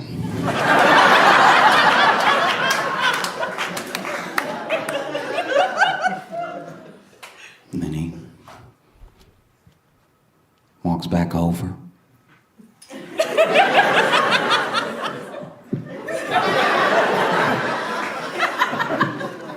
He sits down. And your dumbest friend goes, "How'd it go?" And he's like, "Man, let's get out of here. Everybody's stuck up in here." Oh. And it does feel like that's where we are. Yeah, I mean, we're in a pretty bad situation. There's way more Chets than there are Marks. You know, because I used to look around, especially when I first started touring, even when I was in some of the worst, you know, motels, hotels, like some of the worst, like. But I did the first time I ever got a chance to travel this country at all and meet new people who were from new places that I had never been to before. Not only did I have a good time because I was having these new experiences, but I really felt like I was seeing something really, really beautiful. Everybody wasn't happy and everybody didn't get along. I'm not like pining for a time that didn't exist. I'm just saying that like really getting out for the first time in my life all those years ago felt a lot like walking through that department store with my grandma. It was really special. I look back on it fondly, and I am genuinely afraid that we've gone from that to a dollar store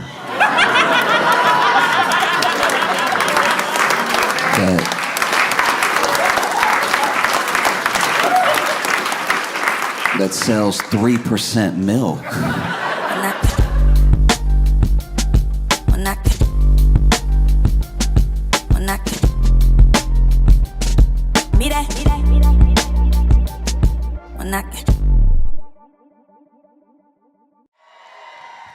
You've seen him all over the Daily Show. You've seen him on YouTube. I want y'all to put your hands together, put your hands together, put your hands together. Give it up for Josh Johnson.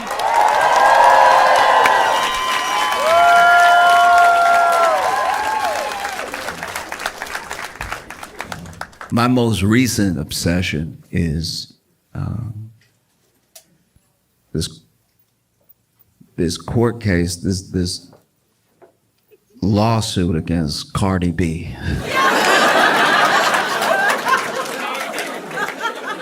All right. If you're not familiar with Cardi B, Cardi B is a rapper, and she is also a national treasure. Cardi B is incredible, and this case is pretty wild. Basically, what is being alleged in this case is that Cardi B assaulted a security guard. It's alleged that Cardi B assaulted the security guard, and you hear both stories throughout the case. The security guard's story is that she was at work, securing the building. And then Cardi B walks in, and then she's like, "Oh, Cardi B." And Cardi B didn't seem to like that she was approached, that Cardi B was like, "What are you doing right now? Why are you in my face?" And that Cardi B got nasty with her very quickly. And so they were in the elevator together, and she said that she followed Cardi B out of the elevator to clear up any confusion. I don't know if it was to apologize or anything, but she admits that she did follow Cardi B into the elevator and out of the elevator. And then she said Cardi B really lost it and started cursing at her and everything, and then started swinging on her and stuff, and that she got a little nick on her cheek from Cardi B scratching her face, right? And then the receptionist and the doctor that Cardi B was there to see, because Cardi B was in the building for a doctor's appointment, that they broke up the fight, and then everybody went about their way. But because of this assault, because of this nick on her face, she is suing Cardi B for about $24 million.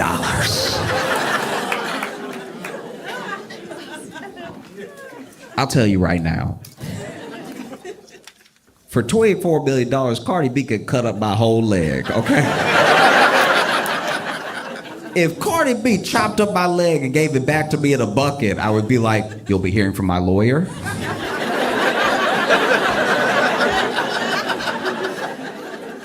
$24 million. That's crazy. So then, Cardi B's account of things is that she was going to the doctor. At the time, she was pregnant. She didn't want anybody to know she was pregnant. She didn't tell anybody, and she didn't even tell her security guard where she was going that day, her personal security, because she was just trying to keep this whole thing private, right?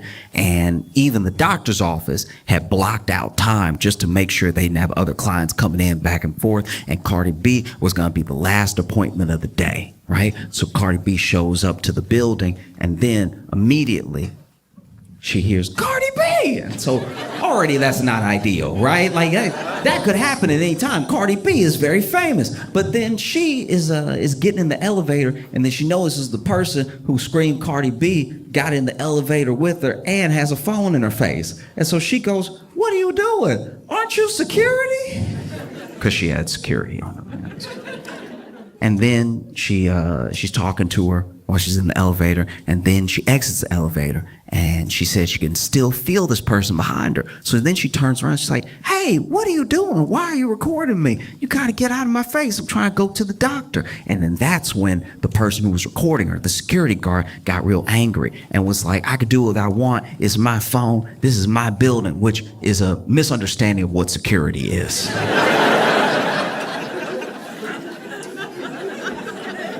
If that really was said, oof. I've never met a security guard who thought they were clocking in to own the building for a little while.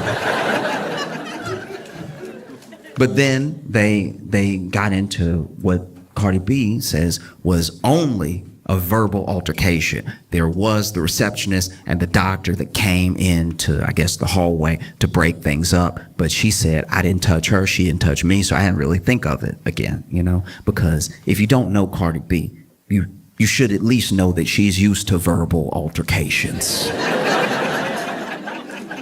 I'm sure they don't stick with her. She was on Love and Hip Hop. And so then she just sort of goes about her life, and then she gets hit with this $24 million lawsuit. This whole thing, to me, just my opinion, but this whole thing feels like when that dude tried to sue Gwyneth Paltrow for millions. Remember that dude, Gwyneth Paltrow, if you aren't familiar with this, basically Gwyneth Paltrow went skiing one time, and then this other dude went skiing, and I don't know exactly how it went down, but I guess they bumped into each other at some point, and then the guy got up and he was like, "Wow, you're Gwyneth Paltrow."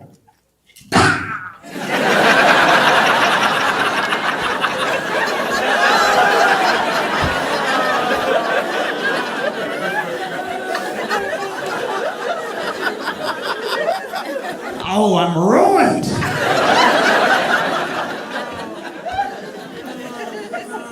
No, because this is the thing. Coming after Cardi B seems like kind of easy in a lawsuit like this, just because she was on shows like Love and Hip Hop, and in Love and Hip Hop, there's a lot of this. In Love and Hip Hop, whether you're watching Atlanta, Hollywood, New York, there's a lot of almost fights. You know what I mean? Usually it is stirred up by the producers. They get everybody nice and drunk, and then they're like, hey, you won't believe what she said. And then they always believe what she said.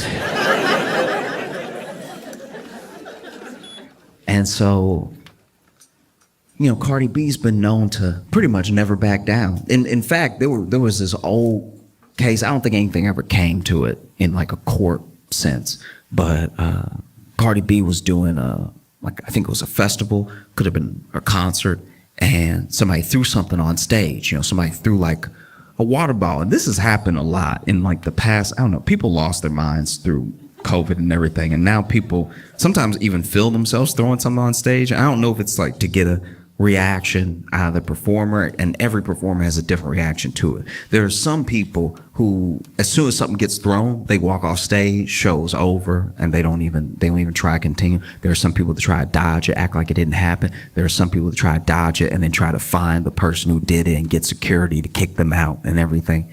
Well, basically, there was a time where someone threw a water bottle at Cardi B, and I believe she dodged it, but she must have seen who did it, because she immediately threw the microphone at them.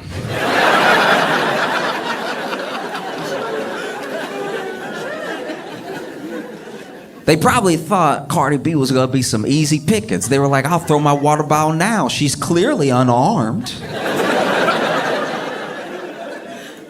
And can I just say, throwing a microphone at somebody is one of the funniest projectiles to throw. Because it's the only one where you get to hear their reaction to something being thrown at them in real time. Imagine Cardi B throw a microphone right back at them, and they're like, oh, is that a...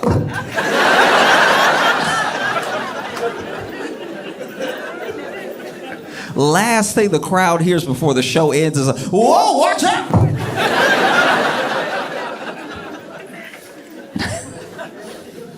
Even better if they turned around, they threw the water bottle, they're like, I think I got it!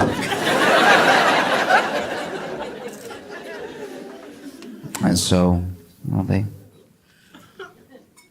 had this court case, and I don't know.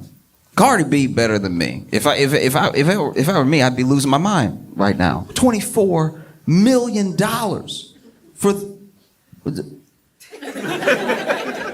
That's what she's alleged. Like, the security guard is alleging $24 million. I don't even think I got $24 million worth of head. I think even if I was in a horrific accident, I'd probably only get like 10, maybe. And that's with half the head missing. $24 million just feels insane. And so, you know, they go to court, and Cardi B's got a lawyer, security guard's got a lawyer, and security guard's lawyer does seem bad at this. I don't know the law. I'm not a lawyer. I don't even know some of the stuff they're saying. When they get into like the real nitty gritty, like the weedsiness of the law, I don't know what's happening, right? All I know from all my hours of watching Law and Order is that if you're a lawyer and you're talking in court, you're talking, right? And then the other side keeps saying objection, and then the judge keeps saying sustain, you're not exactly doing well. And that's what's been happening this entire trial. The judge basically sustaining the whole thing. Like, this lawyer for the security guard keep withdrawing his own questions mid-question because he can feel a sustain coming. And like, some of the questions don't have anything to do with anything. It's one thing if you're badgering the witness, or you're really trying to like rile them up and get them to admit something, you try and catch them in a lie or something like that. It doesn't even feel like that's what's happening. This dude will just be asking questions that have nothing to do with anything or the case. It feels like he's just a Cardi B fan. The amount of times that Cardi B's lawyers have had to say objection, relevance is astounding. He's asking her all sorts of questions. At one point, though, he gets back on track and he asks Cardi B, you're saying that you felt threatened by my client. The security guard says, client, you saying you feel threatened by my client. I'm wondering why you feel so threatened. What was the issue? What was the issue? And then Cardi B says, I was pregnant and she's coming at me. I think she wants to beat me up and I'm pregnant. Hello? Hello?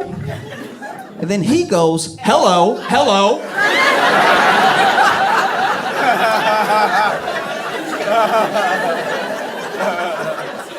Hello, I'm here. And that's when it occurred to me that maybe what's happening is that this security guard's lawyer, maybe, just throwing it out there, potentially has never met a black person. I think if you've never met a black person in your life, and your first black person is Cardi B,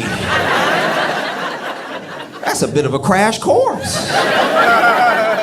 That would be like if I never met a white person in my life. Never met a white person, never talked to a white person, didn't even see one in a movie. Never met a white person. Then my first white person ever was Bill Nye the Science Guy.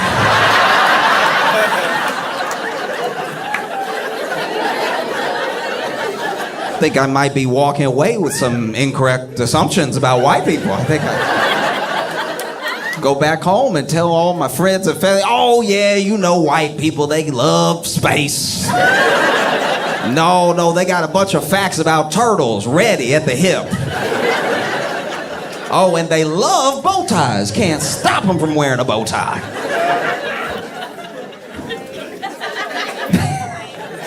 The only time I've seen something like this exact moment, this type of thing, this like misunderstanding in that way, was on a TV show called To Catch a Predator. Okay. I don't know if you remember To Catch a Predator, but in case you never watched it, this was some insane reality TV. Basically, To Catch a Predator, they did just that. They would lure and then trap predators online who thought they were talking to underage kids, right? And they would have all these long conversations with them, and then they try to meet up with them. But when they tried to meet up with them, they would go to like the Sting house, right? And at this house, they would show up thinking they're meeting this underage person. Turns out they're meeting Chris Hansen. If you don't know Chris Hansen, you don't know Dateline. All you need to know about Chris Hansen was he was the To Catch a Predator. Oh, you would hate to see Chris Hansen coming if you were a predator. And so they would lure these predators to this house, and then especially season 1 was like no other thing. Season 1, when people didn't know what was happening, that was some of the wildest television I've ever seen. Because they didn't know who Chris Hansen was, all of them. Some of them did, right? But most of them did not. And so they'd show up to this house thinking that they're gonna meet this underage kid, and they might even call out a name or something. Then Chris Hansen would walk in.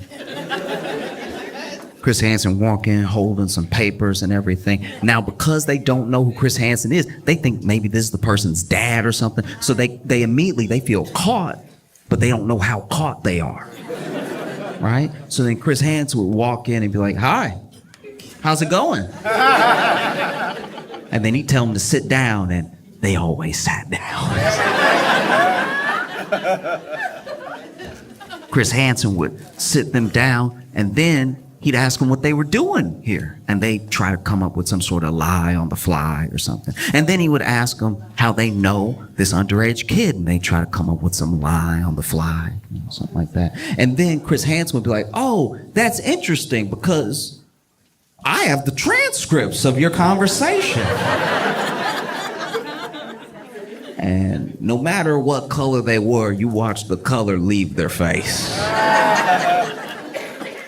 And then Chris Hansen would ask them what they meant by certain things in the transcript of the messages and stuff, and these people would just sink. They was terrified, devastated, right? And then Chris Hansen would be like, okay, all right, you've answered all my questions. You can go. And even the predator would be like, what? Really?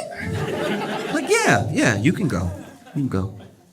And they'd be like, oh, okay. I mean, I thought my life was ruined or something. All right. And then they would get ready to walk out. And when they walked out, they were immediately tackled by the local police department.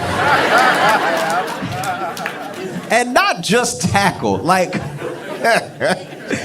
properly football tackled. This would have been unnecessary roughness in the NFL. This is the only time nobody's gonna take you to task over police brutality. You know what I mean?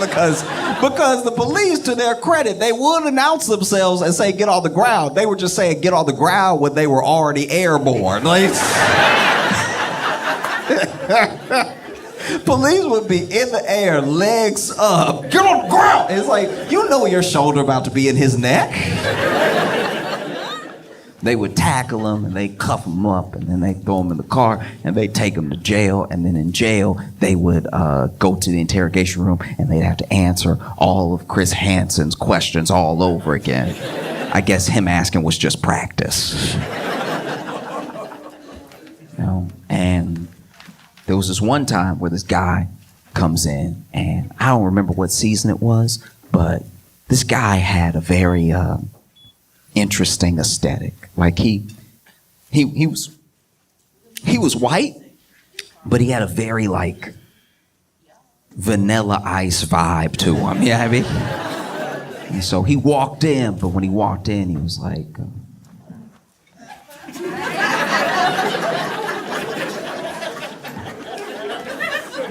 Chris Hansen walked in, and then when Chris Hansen walked in and told him to sit down, he was like, I.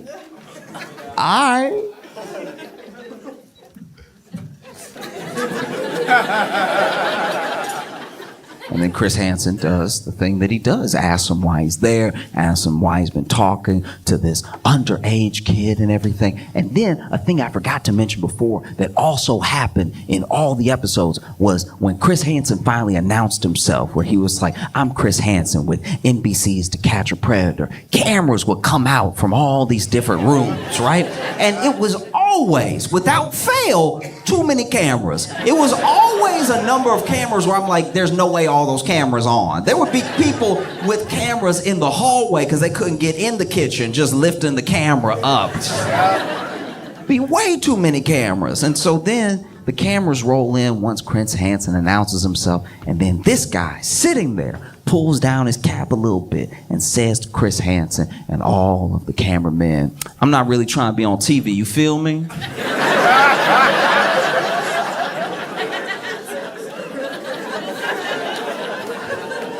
Repeats it. I'm not really trying to be on TV, you feel me? You feel me? You feel me? And Chris Hansen, without missing a beat, this man says, I'm not really trying to be on TV, you feel me? And Chris Hansen says, yes, we are filming.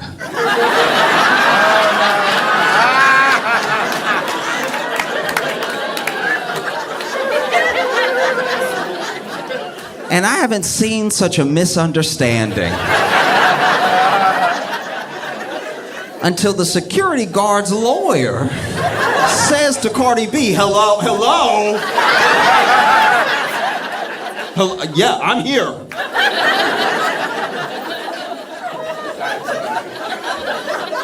That man lucky. That man lucky. Cardi B at no point in her testimony hit him with a like that. That would have broken his brain. That would have ruined his life. He would have bent his knees. Oh!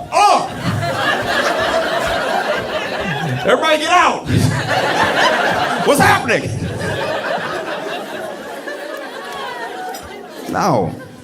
Because once again, this dude is wild. This dude is asking her questions about things that have nothing to do with anything. At one point, I think he's really in his head, he's having his like Perry Mason runaway jury moment. Like he's doing something right out of Law and Order in his head because he gets his planted stance. He starts going in on Cardi B and he says, today versus yesterday, all right? Yesterday, you had short black hair.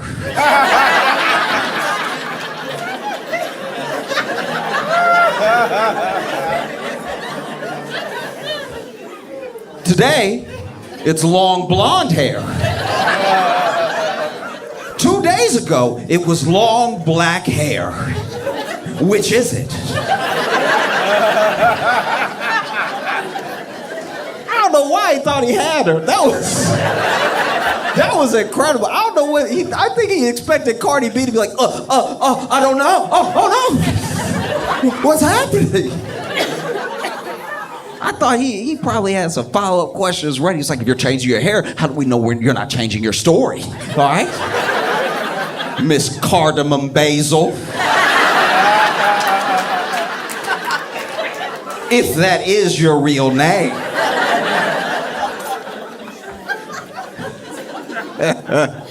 And Cardi B just laughed it off. She was like, they're wigs. Like, what do you want me to do?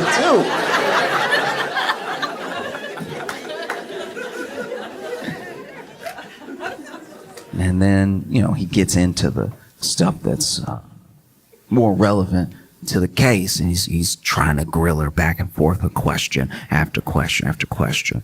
And he finally gets to this point where he's like, why did you feel threatened? She says the pregnancy thing and everything. But he's like, you said yourself that my client is about your height. Why would you be intimidated by her? And then Cardi B goes, yeah, I mean, she's a little bit taller than me, but she's bigger than me and everything. And I don't know what she wants to do. Now it seems like this person wants to beat me up. I don't know. Like, I don't know if they went from wanting a picture to beat me up or just wanted to beat me up and record. I don't know what's happening, right? And so then this guy goes, why are you so intimidated by it? You're saying that she's bigger than you. What makes you say that?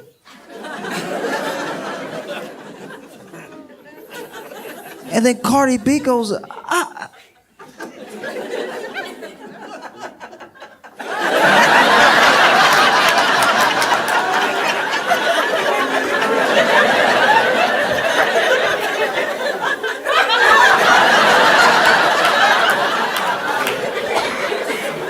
like, do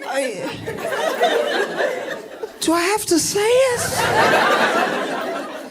No.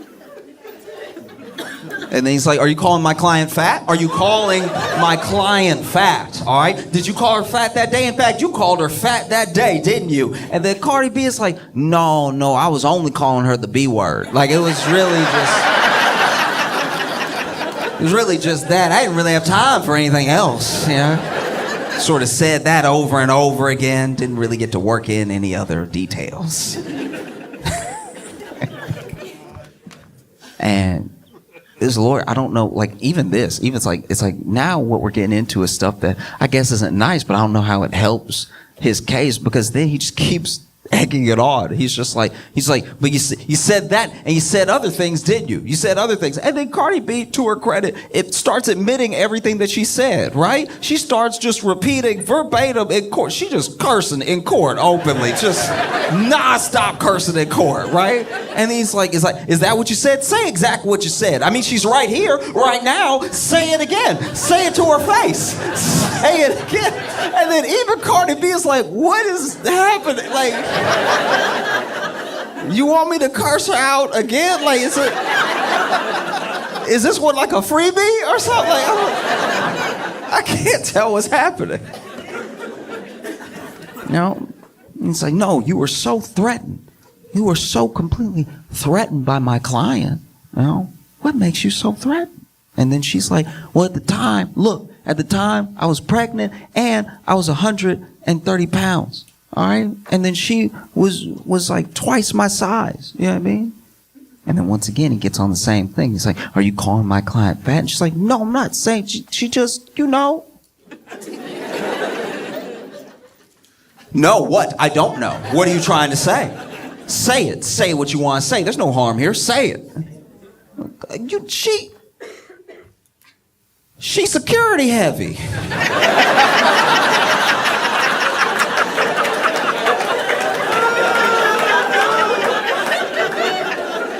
That's so much worse.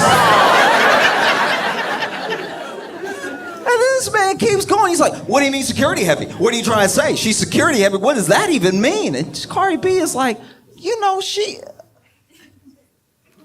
she built like she protect buildings.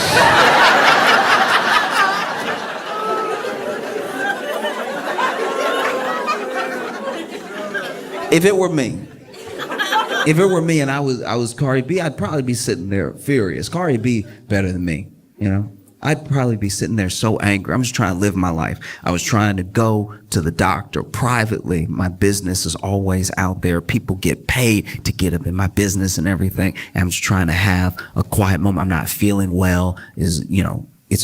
I believe was her first child and everything. No one knows that she's pregnant. And then this whole thing blows up and then she gets sued for $24 million.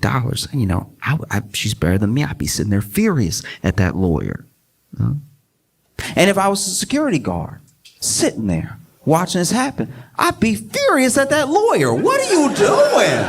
You just getting me roasted in open court. This doesn't feel like it's getting me any closer to $24 million.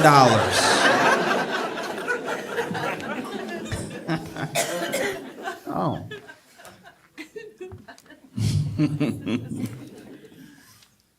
because I'm not going to sit here and act like I'm better than anybody, okay? If times get tough, if things get rough for me, I run into George Clooney. It's just me and George Clooney in the hallway. I know I haven't been able to pay my rent or anything. Is his word against mine? I'm gonna see George Clooney. I'm gonna put my hand on the ground. I'm just gonna.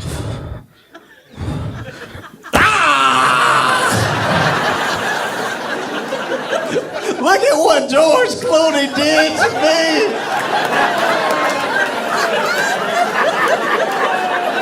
Why would Ocean's 11's George Clooney do this?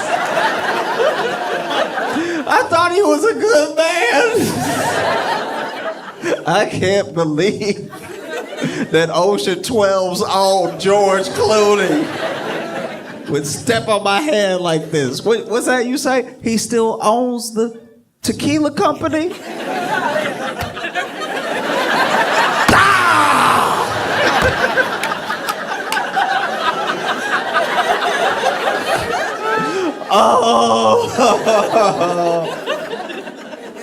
Oh no. Who would have thought Ocean's 13 George Clooney would be capable of something like this? I thought he'd be president one day. Nah, easily. Easily. It doesn't have to be George Clooney. I don't even need like A-list. I really don't. If I see Neil deGrasse Tyson, times are tough, I run into Neil deGrasse Tyson. I'm throwing a bowling ball straight up in the air and catching it with my head. I was like, oh no! I can't believe Neil deGrasse Tyson did one of Newton's laws of motion to me.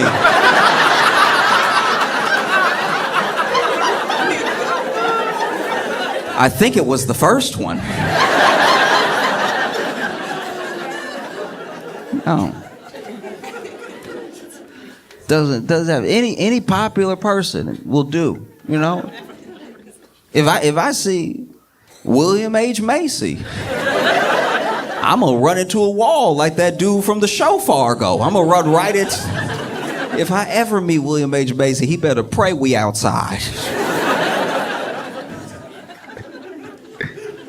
Because if she's trying to get money out of Cardi B, you know, this is not the way. She over here admitting that she only got nicked. Just a little.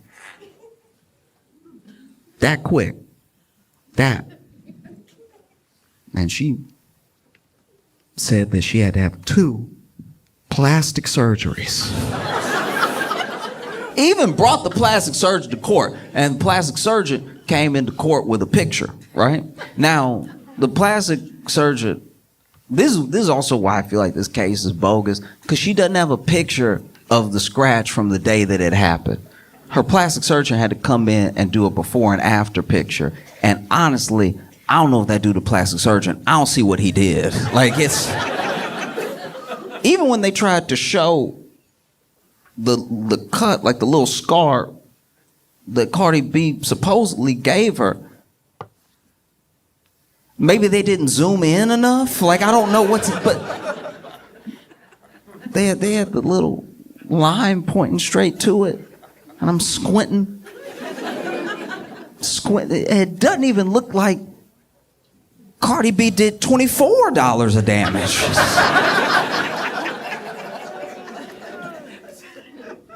Oh, you try and get money out of Cardi B. This is not the way to do it.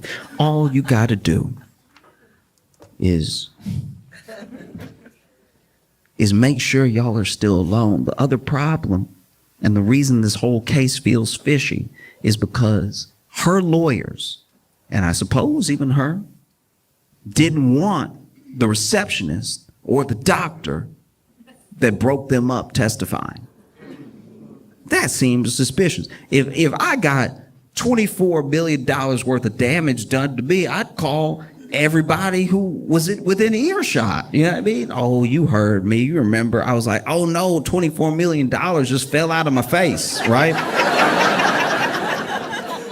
So the fact that her lawyers didn't want those people testifying seems fishy. And then you kind of understand why. I don't know if she was a fully surprise witness or anything, but I know they were trying to block it for a long time. And so the receptionist finally sits down on the stand and testifies, right? And the security guard's lawyer is over here asking just all the relevant questions, right?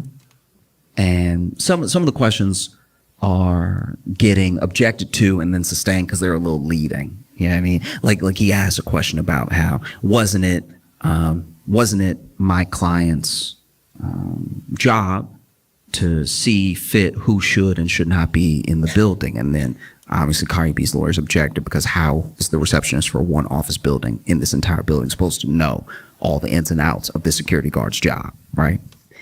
And they get to this moment where the receptionist comes out because she says that she heard a commotion, and she gets out there and Cardi B is up against a wall like this, like back up against the wall, and security guard is yelling in her face, right? And so then she, immediately upset by what she's seeing, gets in between the two of them and is breaking it up and tells the security guard, I don't know what's going on here, but you need to go back to your post. This is very unprofessional, everything. And everybody's screaming just so everybody can be heard, right? And the lawyer gets excited. He's like, and so do you think that this could be the moment that Cardi B scratched my client's face? And then the receptionist goes, actually, I'm really the only one that got hit out of the both of them. Like, I was... You know, you try to be a good Samaritan, but... And not only does she say that she's like the only one that got hit between them, but she got a scratch on her face, a scratch that bled, and a scratch on her face that bled that came from the security guard. You could tell the lawyer's out here panicking. He's...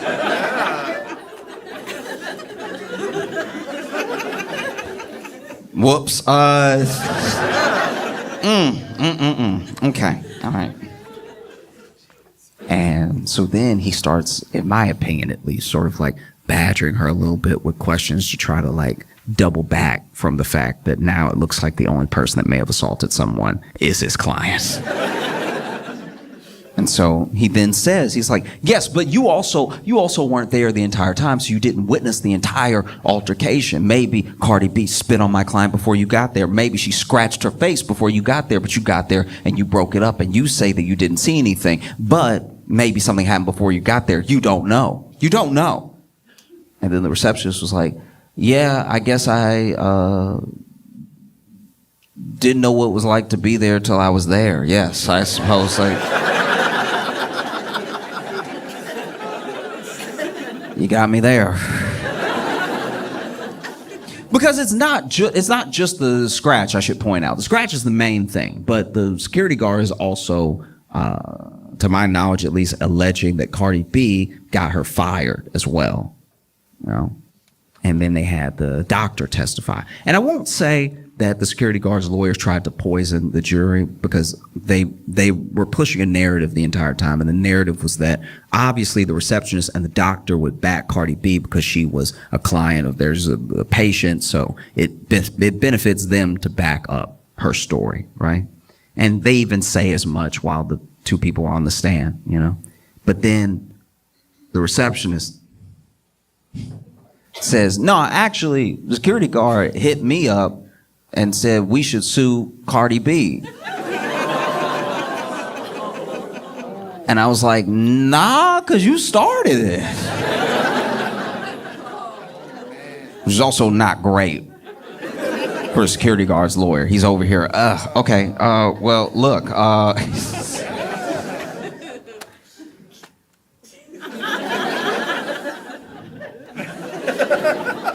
nothing further.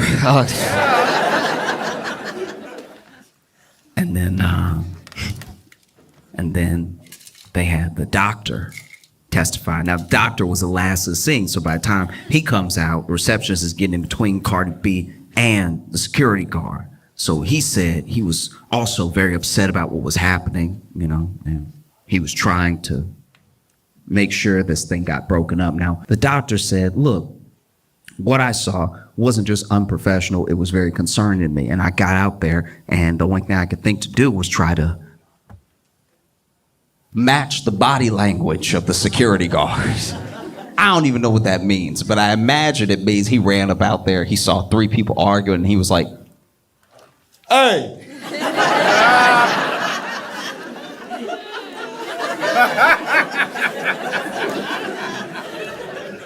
Cut that out!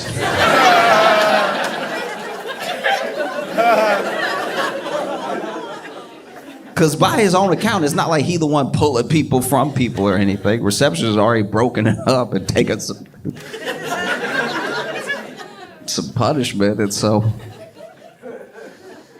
And then took Cardi B in, they had their appointment and everything, and then he was so disturbed by what happened and what he saw that he reached out to Superior for the security guard, and, you know, said that soon after that she was taken downstairs during a shift and like let go, right?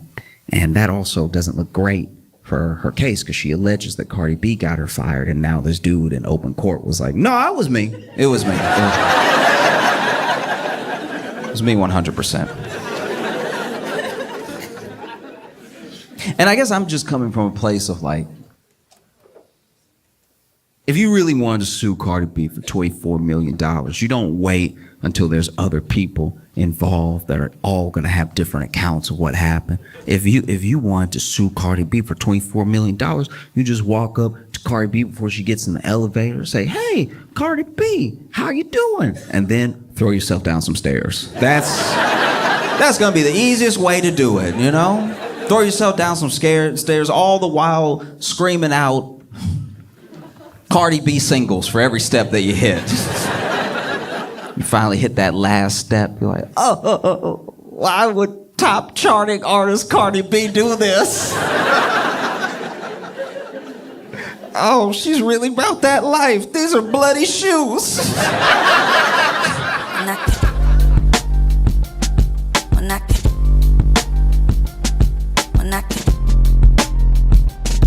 Mira.